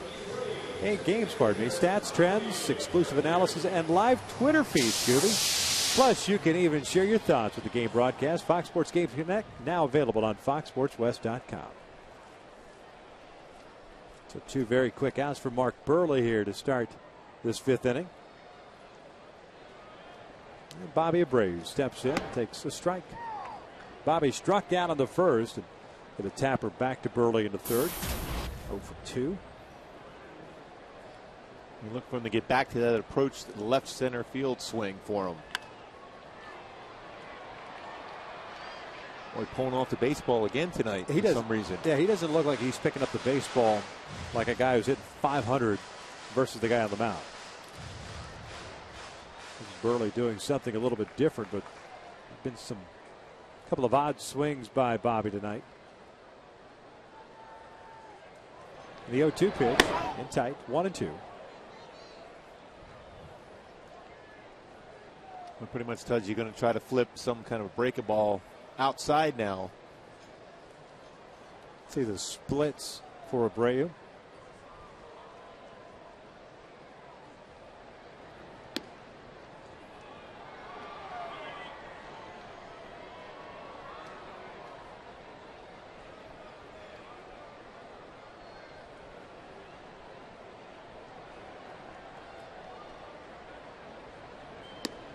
Check swing. They wanted to appeal, did not go. So a full count.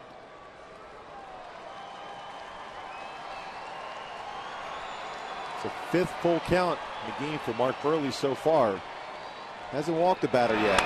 Bobby rolls over this one to second base. Beckham is there, and the Angels go down in order for the first time tonight. 5 in the books. The Halos still on top, 4-3.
Free scam. It's all about the celebration of Jared Weaver signing a 5-year, $85 million deal to remain a Halo. The fans out.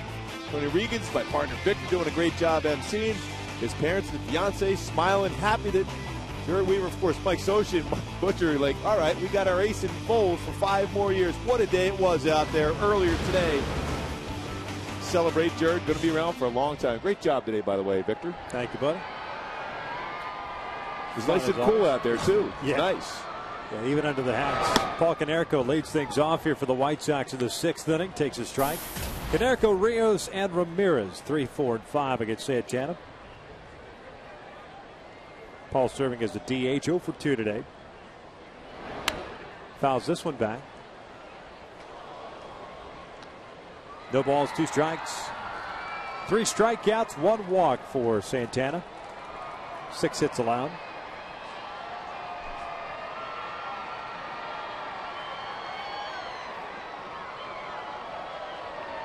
The 0-2. Lays off the breaking pitch. That's 1 ball, 2 strikes.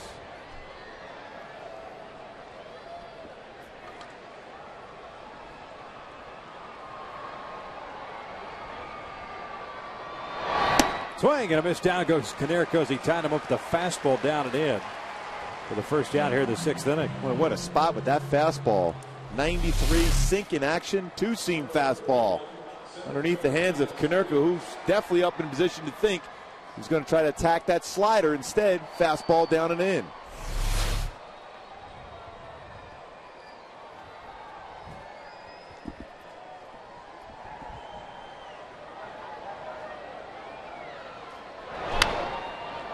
First pitch swinging is Alex Rios, and he pops one up to Howie Kendrick. 2 outs. Rios now 1 for 3. He had that leadoff double in the 4th inning. Brings up Alexei Ramirez, the shortstop. was grounded out and walked. We're just joining us. Texas losing to the Red Sox today. The second game of that 4-game series down at Arlington, Texas. First victory of the season for the Red Sox against the Rangers. John Lackey with the win. 2 balls and no strikes. Colby Lewis took the loss for Texas. In the Central, Tigers ended up defeating Tampa Bay 2-1. They pick up a game on the Cleveland Indians, who got beat by Seattle.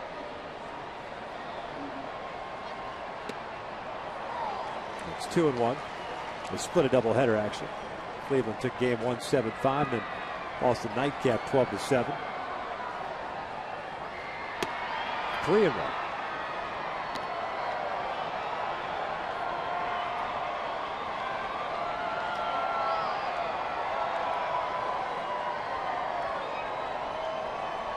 Ramirez pulls this one over to third. Esteuras has it. A little bit of a high throw, but Trumbo's got it. A 1-2-3 inning for Santana. We head to the bottom of the 6th, still 4-3 Angels.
With over 16,000 ATMs nationwide and more on the way, take a step forward and chase what matters.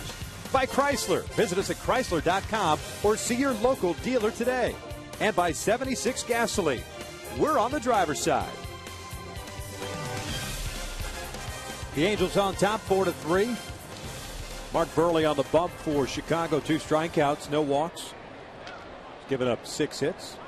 Urban, 10 groundouts in this ball game. 4 strikeouts, 1 walk. Yeah, we talked about that in the beginning of the game, how he's kind of changed the way he's been getting this out. Used to be a strikeout fly ball pitcher, but 10 ground ball outs. And that sinking fastball he's able to throw on the inner half and away. And, of course, that nasty slider. Torrey Hunter 2 for 2 today. Is ahead of the count of 3 balls and no strikes. As Buehrle's just now thrown his 100th pitch of the night. There's action going for Chicago in their bullpen. Torrey with a couple of singles and an RBI. Takes a strike there. 3-1. Jesse Crain is up and loosening. Fouled off to the right, full count.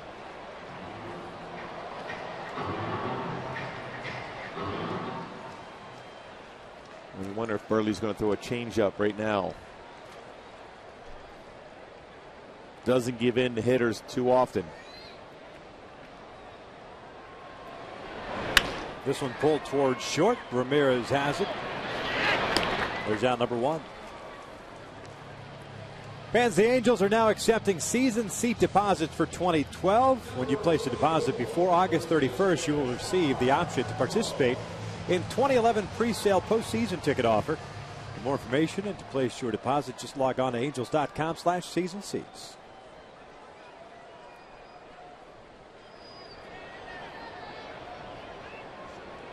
Burley, since giving up that leadoff triple to Howie in the fourth inning, has retired the next 7 guys in a row. One of those outs, though, a sac fly that brought home Kendrick from third base. Jumbo's 0 for 2. The fly to left and a fly to center. 1 ball, 1 strike.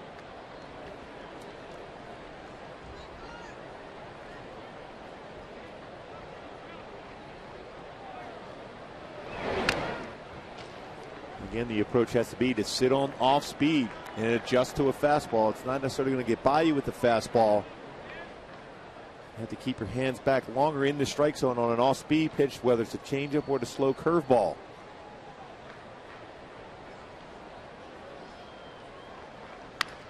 This one hit over to short.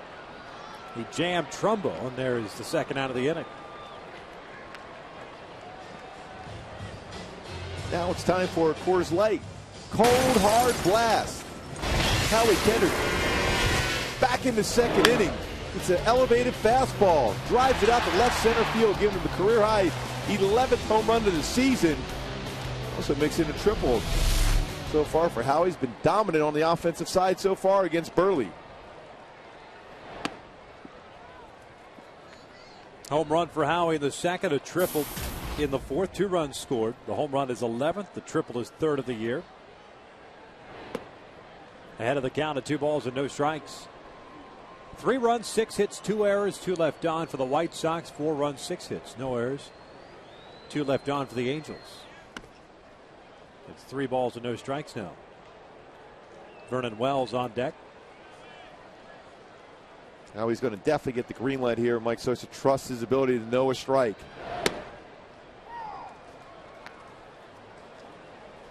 A good idea to leave off on that fastball. It's a tough one to do any damage to. Right on the outside corner. Let it go.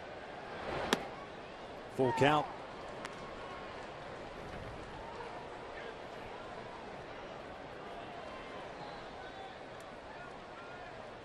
Payoff pitch. Lays off that one. There's a walk. 2-out walk. First issued by Burley tonight.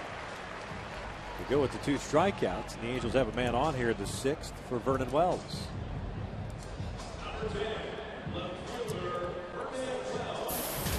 Vernon is 0 for 2. A bouncer back to Burley. That was in the second, and lined one hard to the third baseman Morel in the fourth inning.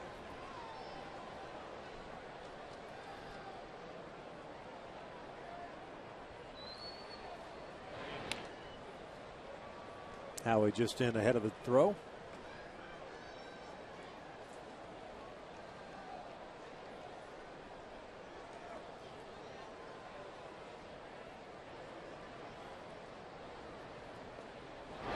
Vernon pulls one down the line. That is a fair ball. Morel may have gotten a piece of it. Howie on his way to third, and he's going to be waved home. Ramirez with a very good arm, and Kendrick is thrown out to end the inning. No runs, 1 hit, and the Angels leave a man on. 6 in the books. Halo's still up 4-3.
trying to score his third run of the game. Pierre got to the baseball quickly, fired it to Ramirez, who's got a cannon for an arm, and there wasn't much of a chance for Howie there. Good throw and nice effort, but no dice. Yeah, I think when you saw Juan Pierre did a great job. We talked about his arm strength. He got that at a cutoff man very quickly. Good job by Pierre there. You mentioned Ramirez, a strong, accurate arm. Very quality throw to the plate. Gets how he was trying to get his third run scored of the ball game. Dunn rolls over this one to first base. Trumbo has it, and there's the first out to start the seventh. Adam Dunn 0 for 3 tonight. That'll bring up Tyler Flowers.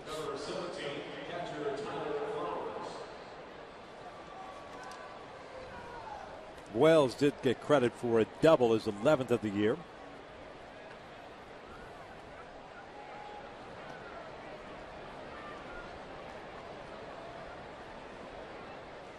Tyler Flowers 0 for 2. A couple of strikeouts tonight.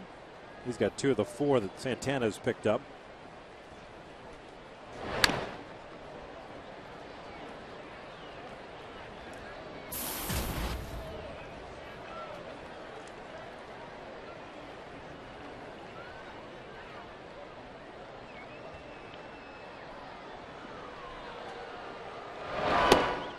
Oh, and 2.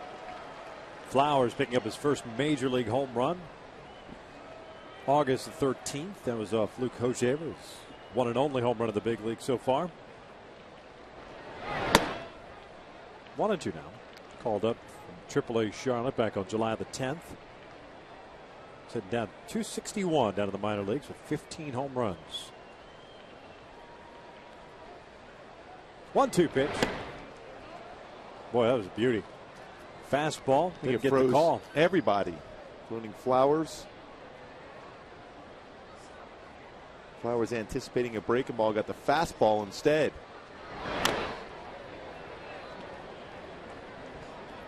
Count remains at 2 balls, 2 strikes. Irvin tonight, 8-0-2 counts tonight. Getting ready to throw his 100th pitch of the night.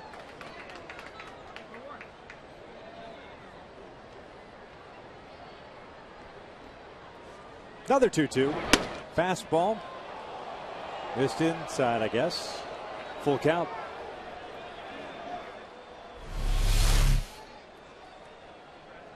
Just ran off the inside corner. But really, it was the pitch, 2 pitches prior to that. It was right on the outside corner. 3-2 pulled over to third, and it's under the glove of Asturis. He kind of misplays that one. And Flowers is on board with a 1-out base hit.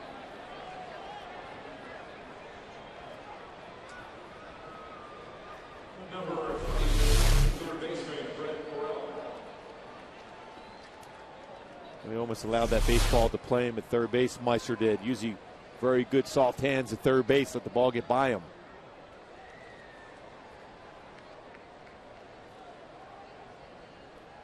So a man on with 1 out. Here's Brent Morel, who's 2 for 2. Single and a double. 2 runs scored. Flowers takes off. The hit and run is on. Kendrick has got Flowers to first. Trying to go to third. As Flowers to throw. The tag. Got him! Unconventional double play, but it works. No runs, a hit, nobody left on base. 7th inning stretch time here at the Big A. The Angels maintain their 4-3 lead.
Dean Chance, in 1964, pitched perhaps the greatest season of a Halo pitcher ever when he won the Cy Young Award.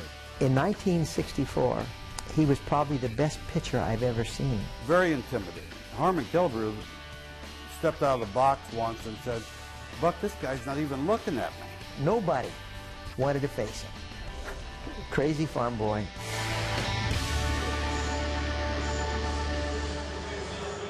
Bottom of the 7th inning, the Angels up by the score of 4-3. Nice little play by Mark Trumbo. Short hop Meister Asturias, but Tyler Flowers decided to try to go to third base. The double play was turned to get out of the inning. Good presence, though, by Mark Trumbo. The strong throw, yes, and one hopper. Meister made the good scoop and tag. It's an odd play for the White Sox there because he's already in scoring position for Beckham, who's had some good at-bats against Santana in the game so far. Time now for our in and out. Who's in, who's out. Mark Burley is no longer in the game. Jesse Crain, the right-hander, is in. Crain with good numbers this year for Chicago. 8-3 record at 2.41 ERA. This will be his 55th game. 56 innings, 41 hits, 55 strikeouts. And opponents have only hit 207 against him. Yeah, power arm out of Jesse Crain. Can throw the fastball 90 to 95 range. Good curveball. Slider and a changeup. You'll be facing 8-9-1 for the Angels. Ibar, Wilson, and Asturias. Ibar swinging first pitch, lines one to right field. DeAza is back, and he'll make the catch for the first out. Ibar 0 for 2 now with a sac fly. Fans, you ready to kick back in the best seats at the game? Those Chevy Sweet Seats are up for grabs for you and 3 lucky guests. You could even score some sweet seats of your own in a brand new Chevy. For official rules and your chance to win, visit ChevyBaseball.com/Angels. Hanging out down in the sweet seats. Such good seats, you get some sugar out of it. Oh, how about that? Pretty close to playing action, that's for sure. Not quite comfortable down there at times. You were perspiring quite a bit when yes. we were sitting in those seats last Can year. you imagine Trumbo swinging the bat, especially with something like Burley who was on the hill, the way he cuts the fastball in? A little bit dangerous. Yeah. Actually, Dino Evil will be hanging out by us down there in the sweet seats. Yes, he would. Checking out some of the food items we would be eating down there.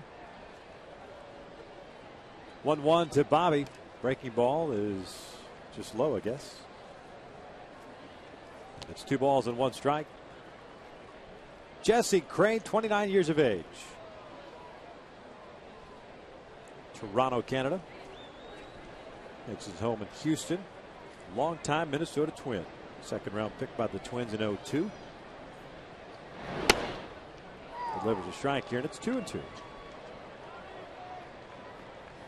Signing in the offseason, 3-year deal with the White Sox. Last year, pitching 71 games.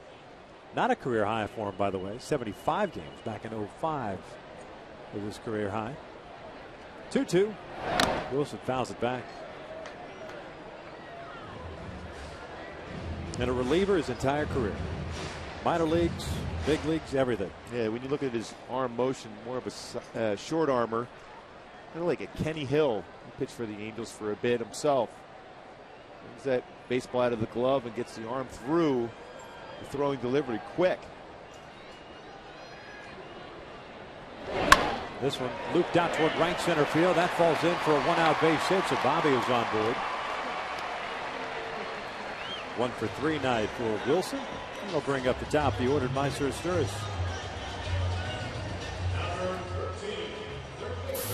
Crain was born in Toronto. Went to high school in Colorado, went to San Jacinto Junior College in Texas, then to the University of Houston.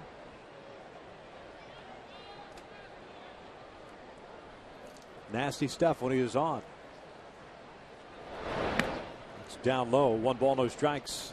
So that was a good approach by Bobby Wilson against him. Quiet approach, good swing the other way on that pitch. And it has an assortment of off-speed pitches to get you to swing and miss, but stay back and hit that ball well to right center field.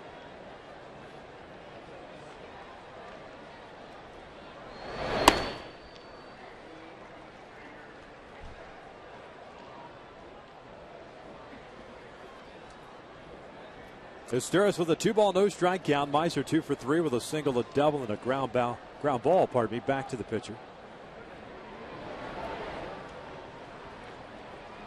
The 2-0. Wilson takes off, and this one's looped out toward left. Pierre is there.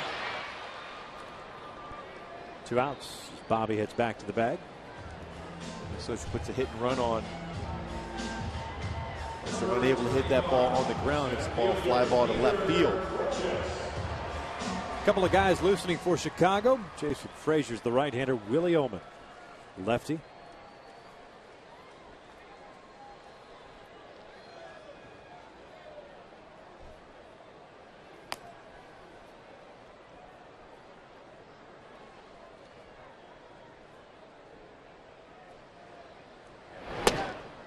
Peter takes a fastball for a strike. Borges is 0 for 3. Did reach on the error back in the first inning. Came around to score the first run.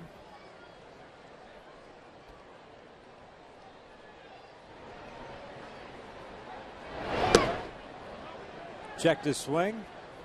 Nope. Larry Vanover rings him up. It's no balls at 2 strikes.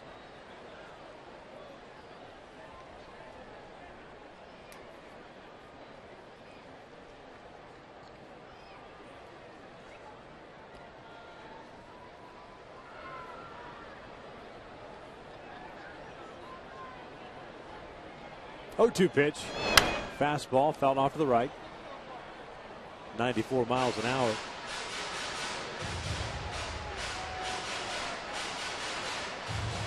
Still at 0-2. Bobby Abreu is the guy on deck. Mark Buehrle tonight went 6 innings. 2 strikeouts, 1 walk, 4 runs, 3 earned. 7 hits allowed, including the home run to Howie Kendrick. That was back in the second inning.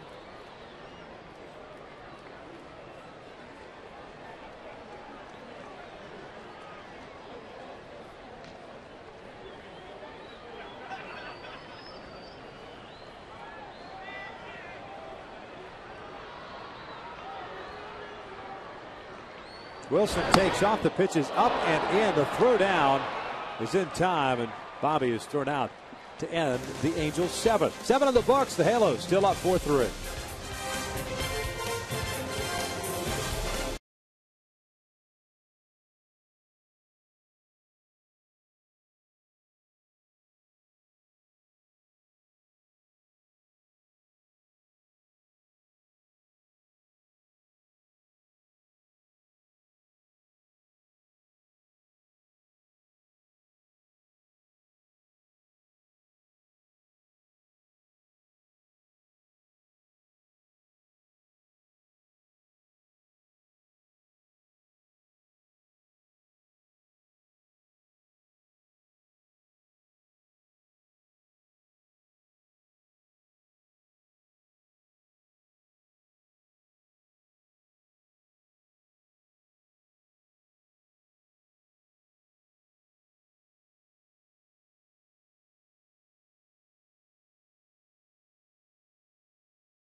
Another solid performance so far from Ervin Santana. 7 innings pitched, just 3 earned runs. Howie Kendrick, 11th home run, including also a triple in the ballgame. The Angels scored 1 run in each of the first 4 innings to have this 4-3 lead here in the top of the 8th.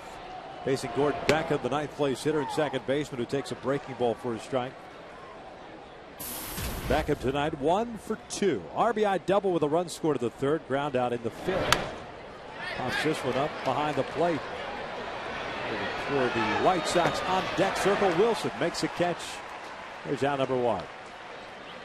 Fans, now's the perfect time to reserve a suite rental before the end of summer. Suites offer 12 to 36 guests the opportunity to enjoy a ball game in a private and luxurious atmosphere. To reserve your suite today, call 888-796-HALO or visit angels.com/suites and maybe even request a suite visit by the one and only Mark Kubica. Oh, yeah, no question. I'll be right there. Irvin, another dominant performance, 7 1/3. And a lot of ground ball outs, effectively working that fastball. 93, 94, down in the strike zone. 0-1 pitch to Juan Pierre. Ground ball to second base. Howie has it. 2 outs. Pierre 1 for 4 on the night. Had an RBI single in the 5th. First 2 outs recorded here in the 8th inning. Here comes Alejandro De Aza. Guy who came up in the Dodgers system. Some time in the big leagues with the Florida Marlins. Playing in his 21st game this year with the White Sox. The injured Carlos Quentin out in right field. De Aza 1 for 3. RBI single back to third as he picks up his second hit. A single right back up the box. Puts a man on for Paul Konerko. Irvin now 107 pitches in this game. 4 punch outs, 1 walk, 8 hits allowed.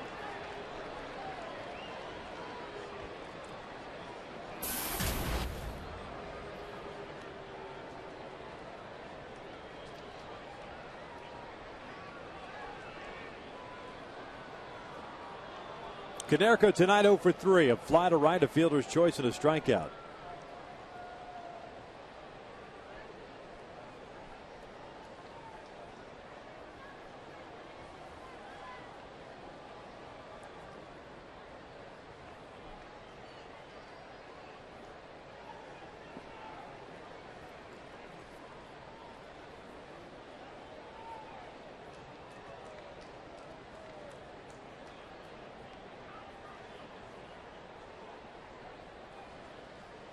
First pitch to Konerko is down low with fastball.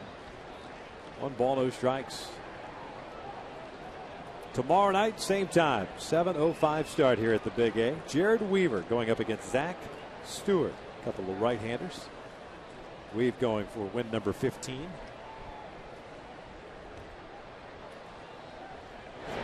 Zach Stewart, a guy that works down in the strike zone, not overpowering necessarily, but gets a lot of ground ball outs. Sinker, slider, curveball, developing changeup.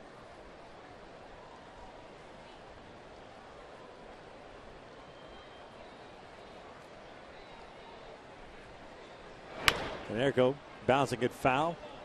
No doubles alignment on the infield for the Angels. Meiser Sturis really guarding the line at third.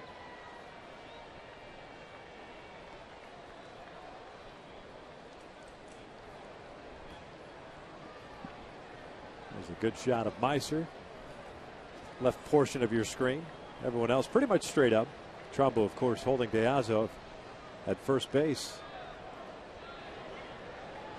1-1 pitch. Breaking pitch, foul back. Boy, he got away with a mistake there. Boy, when he threw that ball, released out of his hand. Didn't like that location, but of course, Konerko was fouled it straight back. You can see how frustrated Konerko was in the fact that he missed the pitch.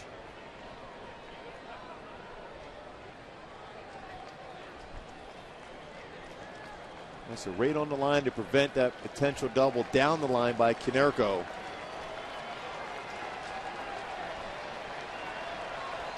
One ball, 2 strikes with 2 outs.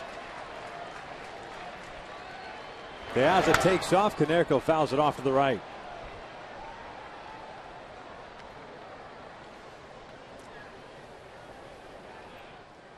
Eric Ibar coming in just for a moment to offer some words of advice or encouragement or a combination thereof. Maybe he's going to say, throw a fastball at the knees away here. Freeze them. A couple back-to-back breaking pitches. The pitch count going off for Urban. Now 111. Back-to-back sliders he got underneath with that pitch. He's going fastball away. It ran back in, and that got a piece of Konerko.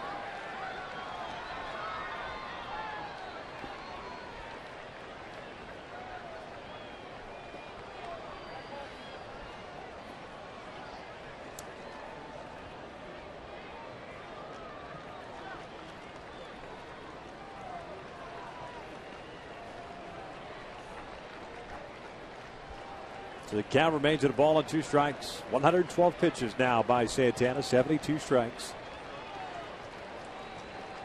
Irvin looking for his 10th win tonight. The Angels trying to pick up a game on Texas, who lost earlier tonight to the Boston Red Sox. De Aza over at first. He's got a pretty good lead. Takes off again, and that pitch is down low. 2-2. Going off speed pitch. Stolen base for De Aza. He's in scoring position, representing the tying run.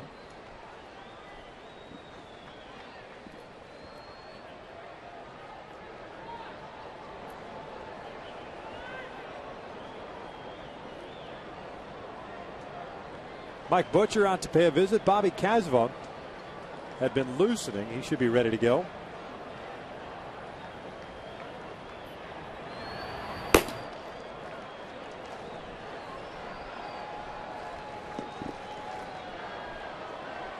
Again, you got the best hitter in the club here right now hitting against you with a man in scoring position. You don't have to give in. Clearly what Mike Butcher said right there. You have an open base. Make him hit your pitch. Don't give in. You get an RBI run producer at the plate. He's going to be a little bit more aggressive, so you have a chance to expand the strike zone against him.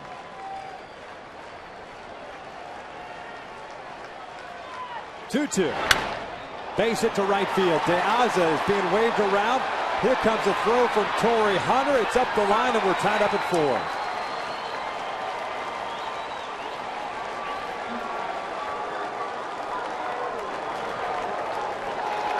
Back-to-back 2-out hits by De Aza and Konerko on the stolen base as well by De Aza, putting himself in scoring position. And that was his 2,000th career base hit. Yep. With Paul Konerko. Again, you don't have to give in to him. See that great swing he had on that fastball. Still struggling, his legs kind of sore. He hit that ball in the right field. De Aza scores the tying run after stealing second base. Brent Lillibridge will pinch run for Konerko at first base. As Konerko picks up his 86th run batted in. Here's Alex Rios.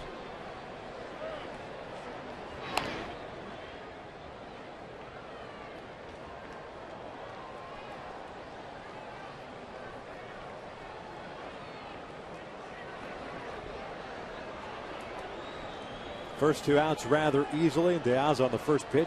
Lines a single to left. This was fly to his first. And the inning comes to an end, but the damage done as the tying run comes across. We head to the bottom of the 8th. We are knotted up at 4.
performance. Howie Kendrick had himself a great game so far. Fastball up, hits his 11th home run of the season. It's another fastball in the inner half of the plate off the wall for a triple, then scores on a sac fly by Eric Ibar back in the 4th inning. Great game so far. Home run, triple, and a walk. It's our Land Rover performance. Tie ball game, 4-4, bottom of the 8th inning. Halos have 2, 3, and 4 up here against Jesse Crane, who came on in relief of Mark Burley in the 7th. Borges was at the plate when Bobby Wilson was thrown out trying to steal to end the 7th. 0 for 3. Borges followed by Bobby Abreu and then Torrey Hunter.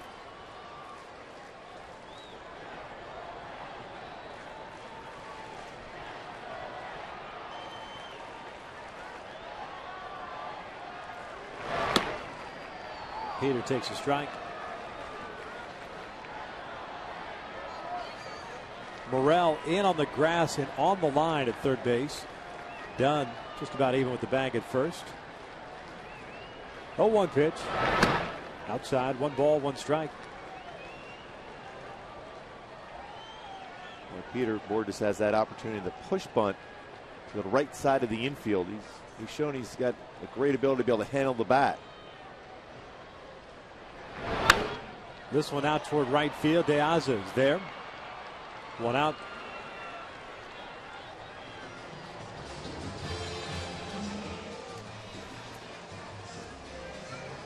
Texas losing earlier today.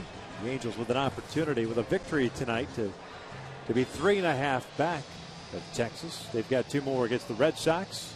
The Angels 1 more with the White Sox tomorrow. And that's going to be it for Jesse Crane. With Bobby Abreu coming to the plate, Will Oman, the left-hander, will be summoned by Ozzie Guillen. We've got 1 out here in the 8th as we are still tied at 4.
The Angels with you this season by subscribing to MLB.tv today. You can see every Angels game live or on demand on your computer as well as your favorite devices. Visit Angels.com to order and get more details. MLB.tv, baseball everywhere. Left-hander Will Oman has come on in relief of Jesse Crane, who went an inning and a third of scoreless baseball. Oman to face Bobby Abreu here with 1 out and nobody on, pitching in his 44th game, an 0-3 record at a 4.14 ERA. And Will Oman, fastball 88 to 91 range, slider. There's quite a few sliders in a slightly above average slider. There's a ton of them to left-handed batters. Grew up in Parker, Colorado, went to Pepperdine University. 8th round pick by the Cubs back in '98. Spent time with the Cubbies, the Braves, the Dodgers, the Orioles, the Marlins, and now the White Sox. Abreu tonight 0 for 3. Strikeout and a couple of groundouts.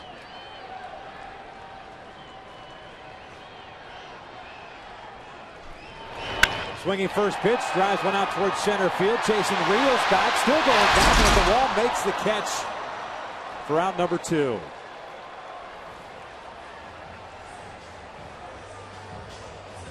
One pitch and one out, and that's going to be it for Ohman.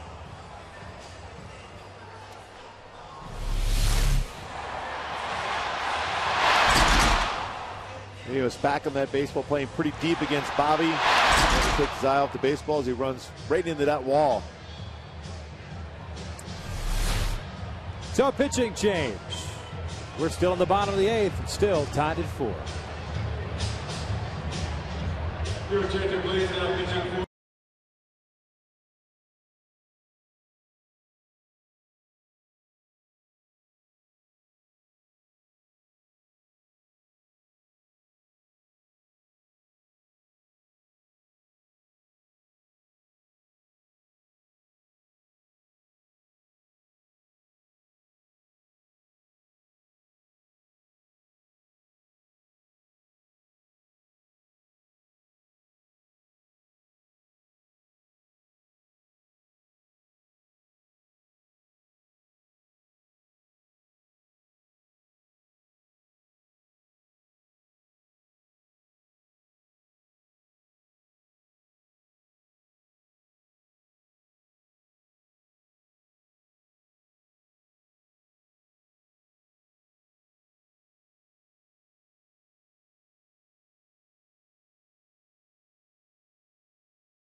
Frazier takes over on the mound. This is him, man. He was with the Toronto Blue Jays and acquired by the White Sox back July 27th, along with Zach Stewart for Edwin Jackson and Mark Teahan.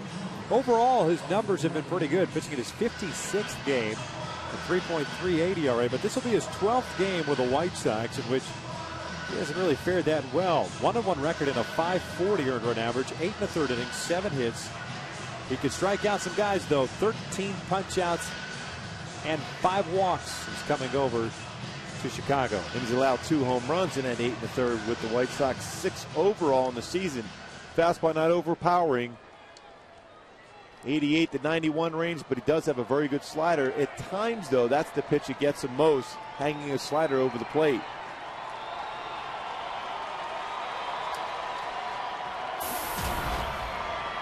Torrey in his career 3 for 9 with a couple of home runs against Frazier. 2 outs and nobody on here. Torrey a 2 for 3 game, a couple of singles and 1 RBI. Outfield very deep for Chicago all the way around. And Morel, the third baseman, on the line.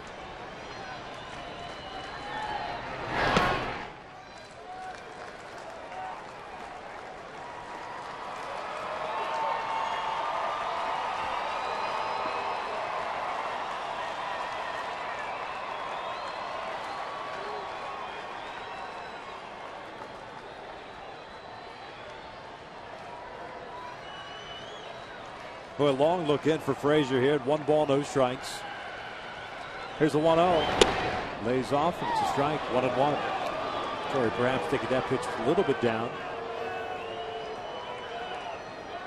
Count is even now.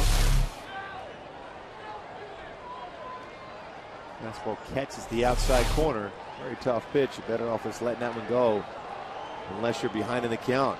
And he wasn't. That's down low. 2 balls and a strike.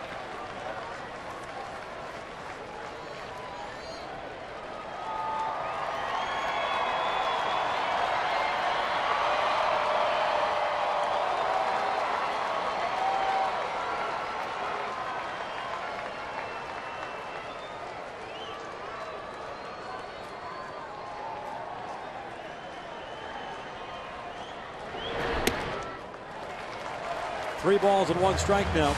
Boy, he overthrew that slider. Flowers wanted a fastball, then curveball. Took off to a slider. See if Torrey can get a fastball here.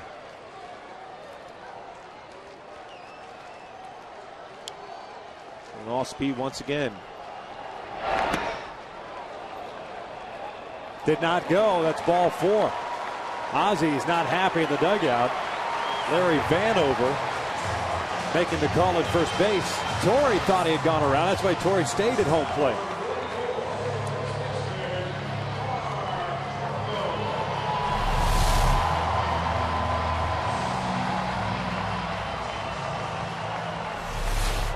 Usually when a hitter backs up to get back in the batter's box, he's not trying to sell it there. He thinks he made the mistake of chasing that split finger fastball in the dirt. Halos will take it. A man on with 2 outs here in the 8th and a 4-4 tie. Mark Trumbo for 3 tonight. A couple of fly ball outs, 1 ground out. Torrey may have turned his ankle there. Exactly.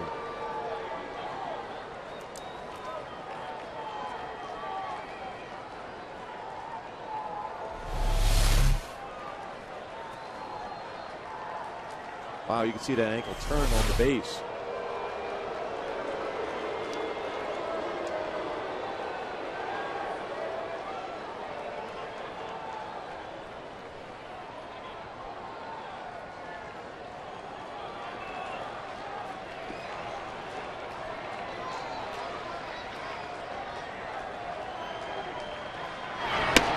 Trumbo looks at a fastball for strike 1.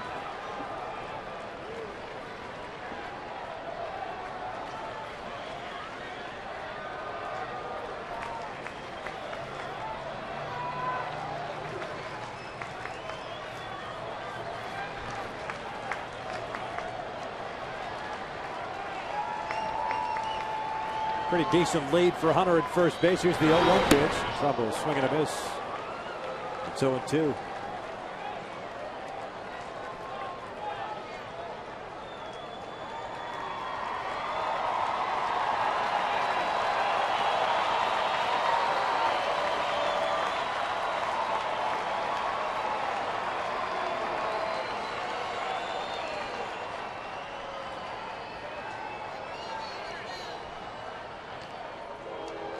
Courtesy throw.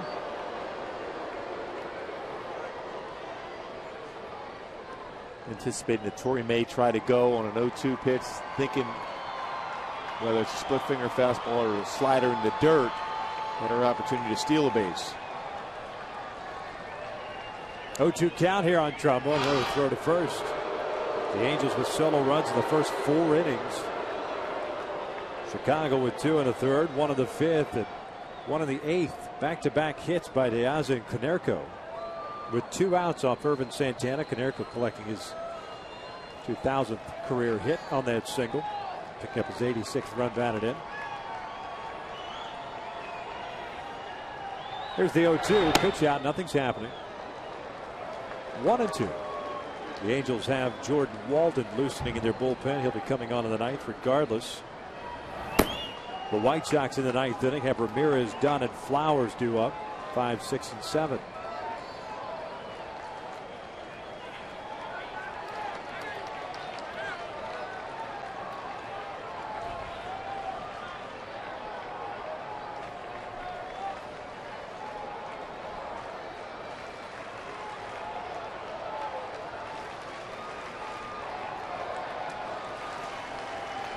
One-two pitch. Down in the dirt. 2 balls, 2 strikes. The Flowers tried to dig that one out of the dirt. Fortunately for Chicago, staying right in front of him. A split finger fastball in the dirt. Someone did a better job of tracking that pitch. He's on his way back to even the count now, too. Yeah, I like what I've seen from Flowers behind the plate. Moves well back there. Does a nice job.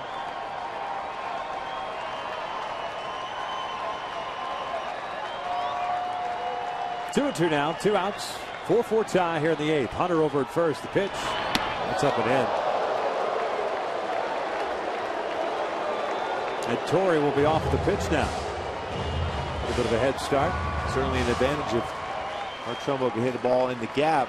All the outfielders for the White Sox are playing extremely deep, so that extra step or so now with the opportunity to go on a 3-2 count with 2 outs may be the difference maker.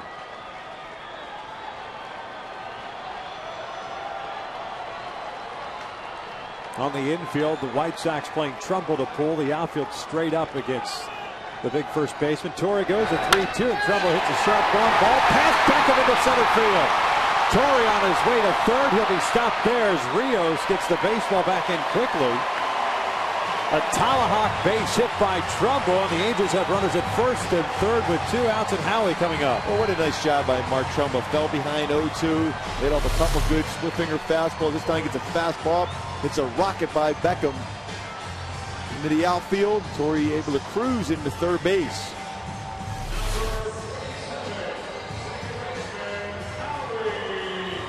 So Howie will come up now. He's 2 for 2 with a home run, a triple, a walk, and 2 runs scored. He's also picked up his 42nd RBI when he hit his 11th home run of the season in the second. And the thing is, with Frazier with that split finger fastball, you might take that away now because of the fact that with a man on third base, the ball in the dirt could allow Torrey Hunter to score that go-ahead run. Don Cooper, the pitching coach, coming out to pay a visit. 9th hit of the night. Both teams, as a matter of fact, have 9 hits tonight. Torrey working that 2-out walk, a Trumbull on a 3-2 count, getting the single. I think it may have gone off the glove of Frazier just a little bit. And that ball had a shot maybe initially. I thought it might be able to go all the way to the wall the way it was hit. It did get slowed down enough as it got by Beckham that Rios was able to cut that one off.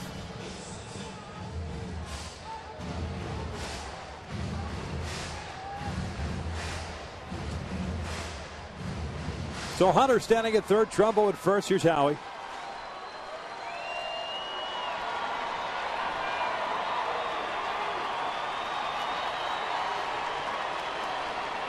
"11 pitches thrown by Frazier, 7 balls, 4 strikes so far." First pitch. Boy, he took a hack at that fastball. Back to the screen. It's 0-1. That's a good swing from Howie. I wonder if that'll be the last fastball he gets now after a swing like that on that pitch at 93. De Aza still playing deep and right. Rios is shallow and shading Kendrick the opposite way. Pierre shallow and left. 0-1 pitch. Outside, 1 ball, 1 strike.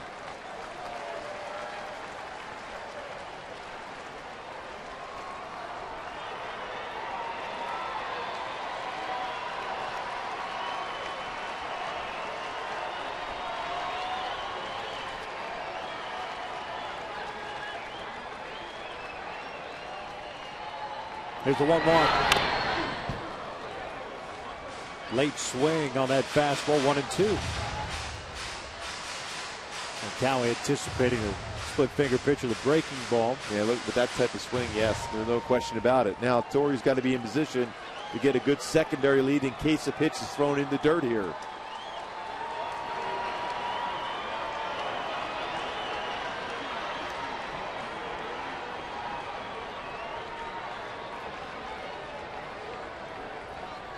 Long look in for Frazier. And the 1-2. In the dirt, smothered by Flowers.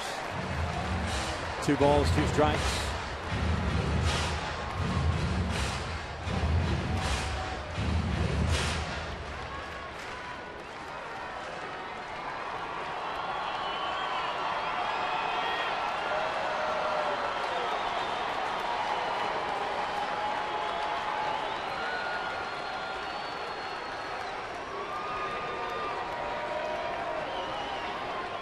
The 2-2. Ground ball right back to Frazier. That'll end the inning. No runs, 1 hit, and the Angels leave 2 on. We head to the 9th. We're tied at 4.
In relief of Ervin Santana, who went 8 innings tonight, 4 strikeouts, 4 runs, all earned on 9 hits.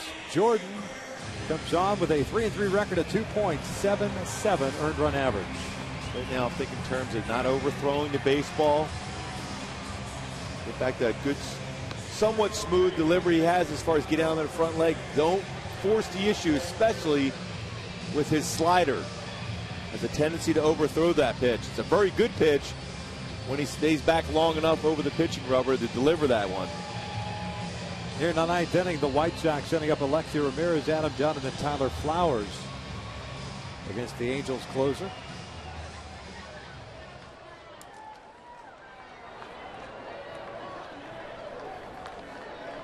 Alexi Ramirez tonight 0 for 2, a couple of ground balls to third, and he's also drawn a walk.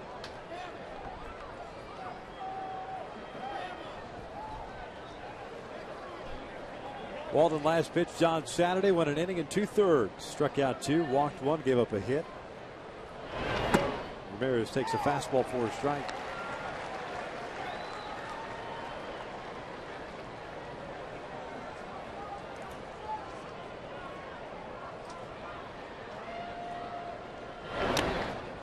Trying to bunt.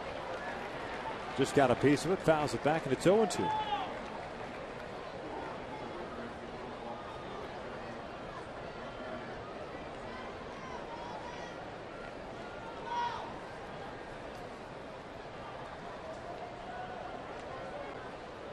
Better job on that off-speed pitch. As Ramirez lofts one in the air to shallow left. Ibar going out. Wells coming on. Wells with the call of the catch. Wow. That was a real good breaking pitch. Once again, good depth on that one. On top of it, didn't overthrow the slider. It's a lazy fly ball to left field. A good spot in that first big out of the inning. Here's Adam Dunn, the first baseman. 1 fly ball out, 2 ground outs. It's a fastball away.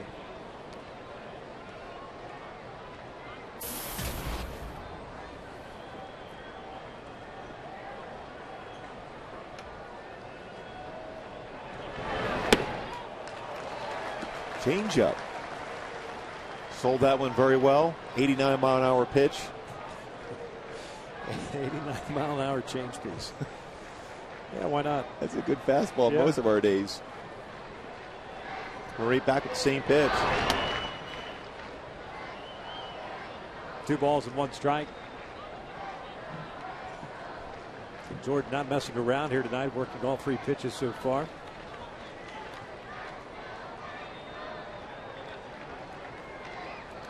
Overshift is on, 3 infielders on the right side. Dunn fouls it back, 2-2.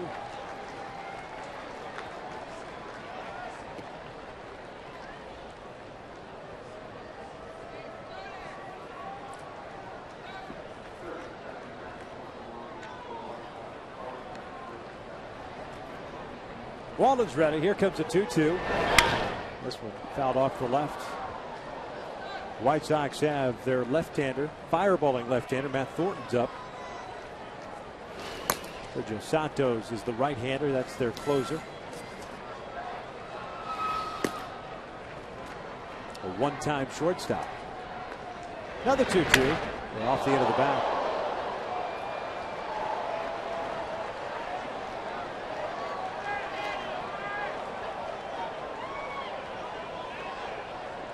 At least he knew he had some good grain on that bat.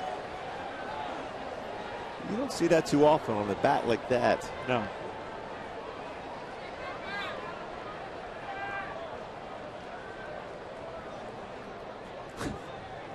Actually, I've never seen that. Got him. Swinging down goes Dunn. 2 outs.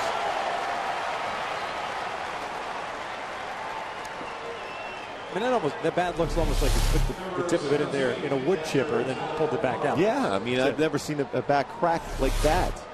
Usually you'll see it splinter down the middle or a good part of the bat, but this is the chunk at the top of the bat. Or someone was hungry, took a bite. Tyler Flowers, the catcher at the plate, swinging through the off-speed pitch, and it's 0-1. Wow, what a great slider that was. The Halos in the bottom of the 9th inning have the bottom third of their order due up. Wells, Ibar, and Wilson. See a pinch hitter for Wilson. Potentially. No balls, 2 strikes.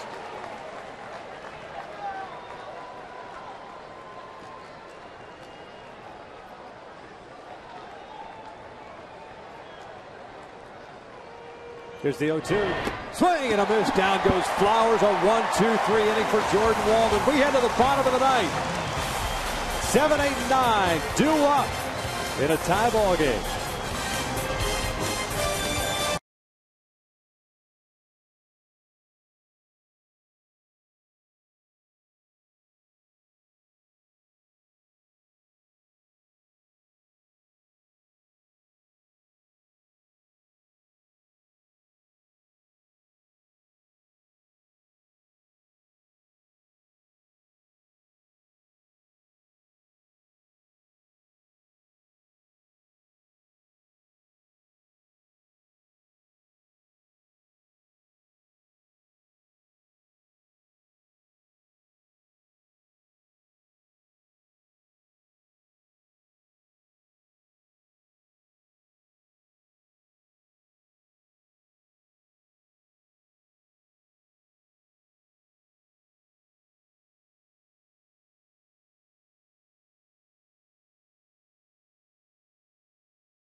Jason Frazier is back out on the mound. Question is, how long will he go? You've got the 2 guys listening to the pen for Chicago, one being the closer, Santos. Thornton being the other one. He's got a very good fastball from the left side of the plate. The Angels will have Vernon Wells, Eric Ibar, and Bobby Wilson, the scheduled 3 batters here in the bottom of the 9th.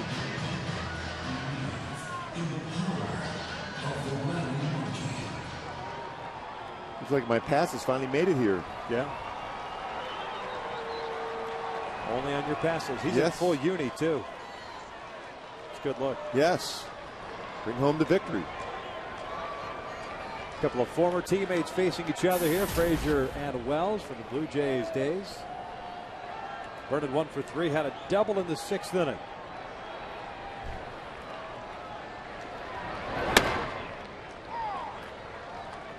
No balls and a strike. 4 runs, 9 hits, 2 errors, and 3 left on for the White Sox. 4 runs, 9 hits, 5 left on for the Angels.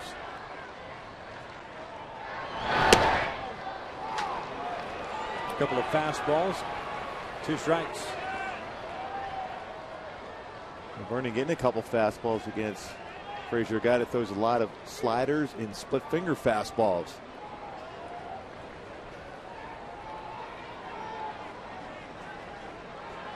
Morel again guarding the line at third. The 0-2. Swing and a miss. 1 out.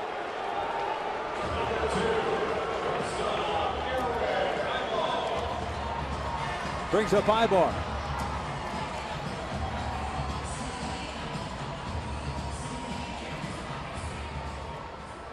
Eric's 0 for 2 tonight. A ground out, a sac fly, and a fly to right. Actually drilled that one the last time up in the 7th inning.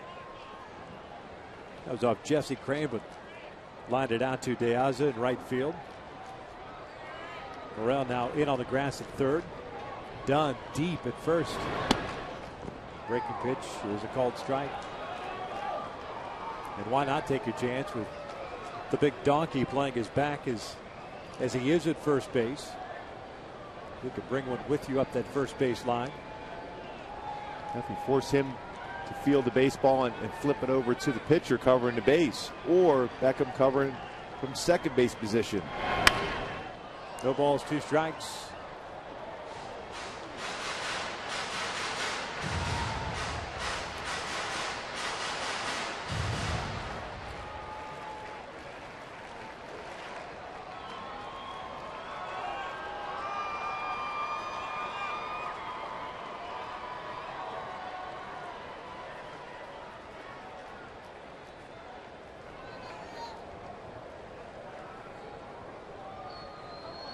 Oh, 2 pitch.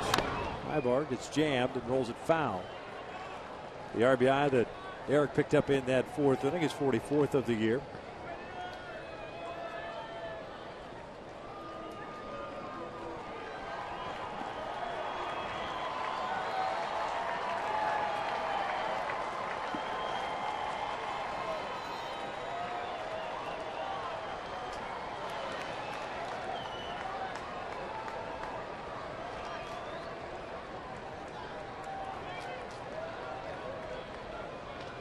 No balls, 2 strikes with 1 out here in the 9th. Down in the dirt.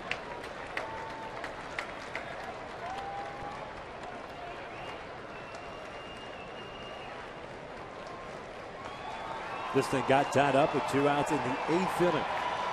Back-to-back hits. De Aza single to center field, and Konerko with first base open, getting a fastball with 2 strikes and shooting it to right field, picking up the RBI. It tied this game up at 4. This one pulled into right field, a base hit. So Ibar is on board. He will stay at first base. Well, he 1-out single. He thought about it, Yep. but Diaz has a very strong, accurate arm in right field. We saw it right away at the start of the ball game against Mysore Stores to throw to second. Right out of the batter's box, good swing. He thought about it, trying to get him to score, but then stop right away. Good decision by Ibar. Going to get a pinch hitter here for Bobby Wilson as Alberto Callasco will come off the bench.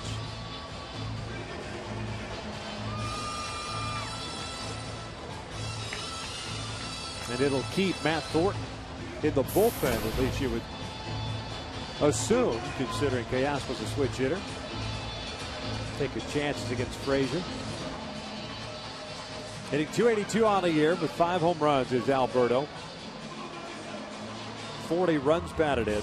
A .281 hitter from the left side, .285 from the right side of the plate. As a pinch hitter this season, however, 1 for 7.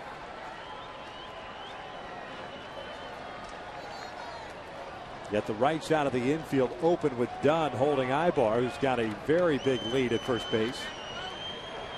Ibar, the team leader in stolen bases, as Callasco takes a strike. Eric with 25 stolen bases this year, has been caught 4 times.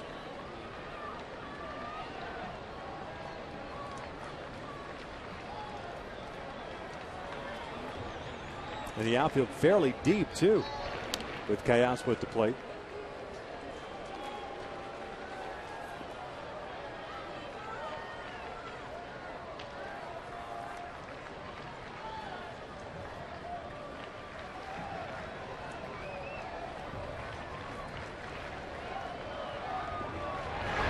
Pitch out, nothing's happening. Snap throw to first. Perfect example right there of tipping off. You've been talking about a pitch out. That's Ibar bluffed it. And when you do something different, if you're a good base stealer, you realize something is on. And Frazier not real quick to the plate. So far, base stealer has been successful while with the White Sox, all 3 attempts. That's inside. 2 balls and a strike. Good action count here. 2-1 with 1 out.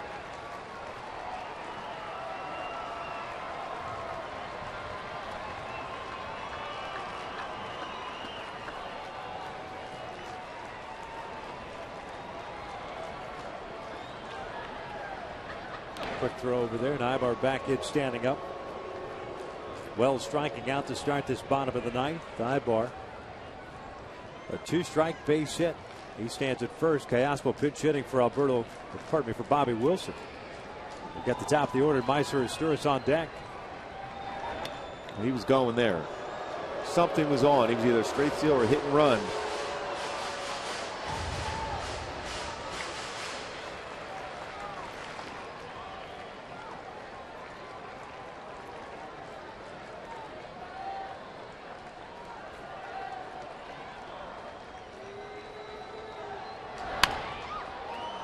Two balls, two strikes. Nybar still standing at first.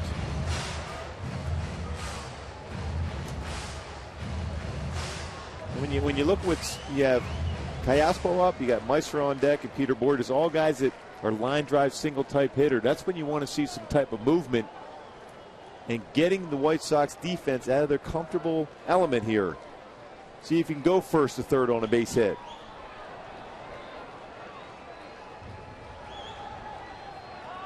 Ibar takes off. The 2-2 is line to left field, a base hit. Ibar around second is headed to third, and he will be stopped right there. Callaspo keeps going to second base.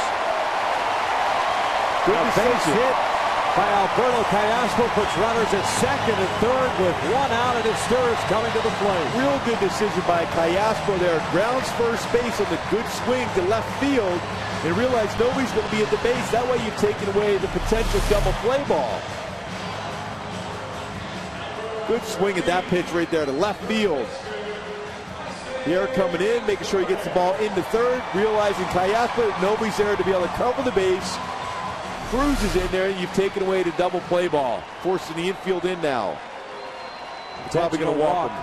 Coming here to Meister Sturz to load them up. And Peter Borges will get an opportunity.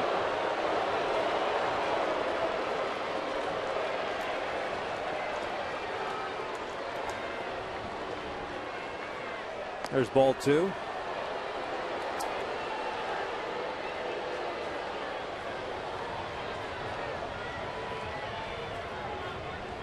The Halos trying to pick up a game on Texas, who lost earlier tonight 11-5 at the hands of the Boston Red Sox. A win tonight, and the Angels 3.5 back in the American League West. There's ball four. So they're loaded up now for Peter Borges with one out. Peter hitless tonight. He's reached on an error and scored. He has struck out, popped out, and hit a fly ball to right.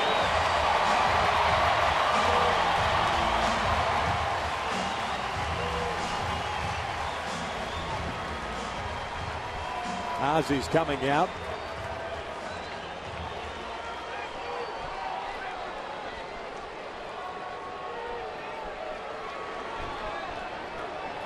.33 pitches thrown by Frazier. Yeah, this might be more strategy than anything else. 17 strikes, 16 balls for the right-hander.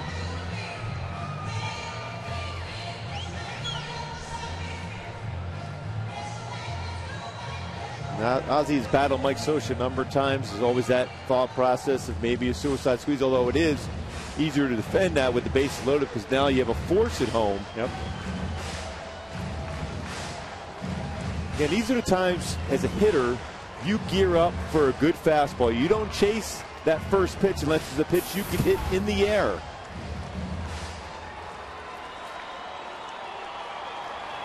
Ibar standing at third, representing the winning run. Infield in, outfield in for the White Sox. Frazier with the sign is ready. Here's the first offer. Borges takes the breaking ball inside for ball one.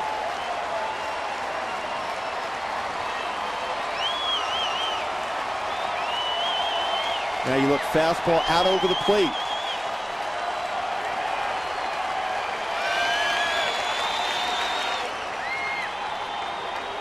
One-0 pitch. Line to left field, base hit. Ibar will score. Light that baby up as the Angels win it 5-4. Boy, Peter Borges.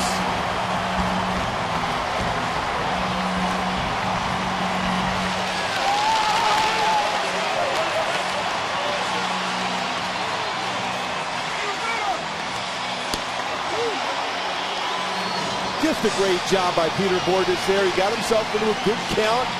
Got a breaking ball that was up, and he hit a rocket in the left field. Wins the ball game once again. This is getting kind of fun here. Big Ed pick up another game on the Rangers. Good job all around. Good approaches at the plate throughout that entire ninth inning for Halo hitters. Jordan Walden picks up the victory in relief. He is now 4-3. And Jason Frazier takes the loss. And the Angels now 3.5 back of the Texas Rangers. 5-4. The Angels win it. Stick around. We'll talk with the guy who got the game-winning hit, Peter Borges, with Angels Live. Is coming up next.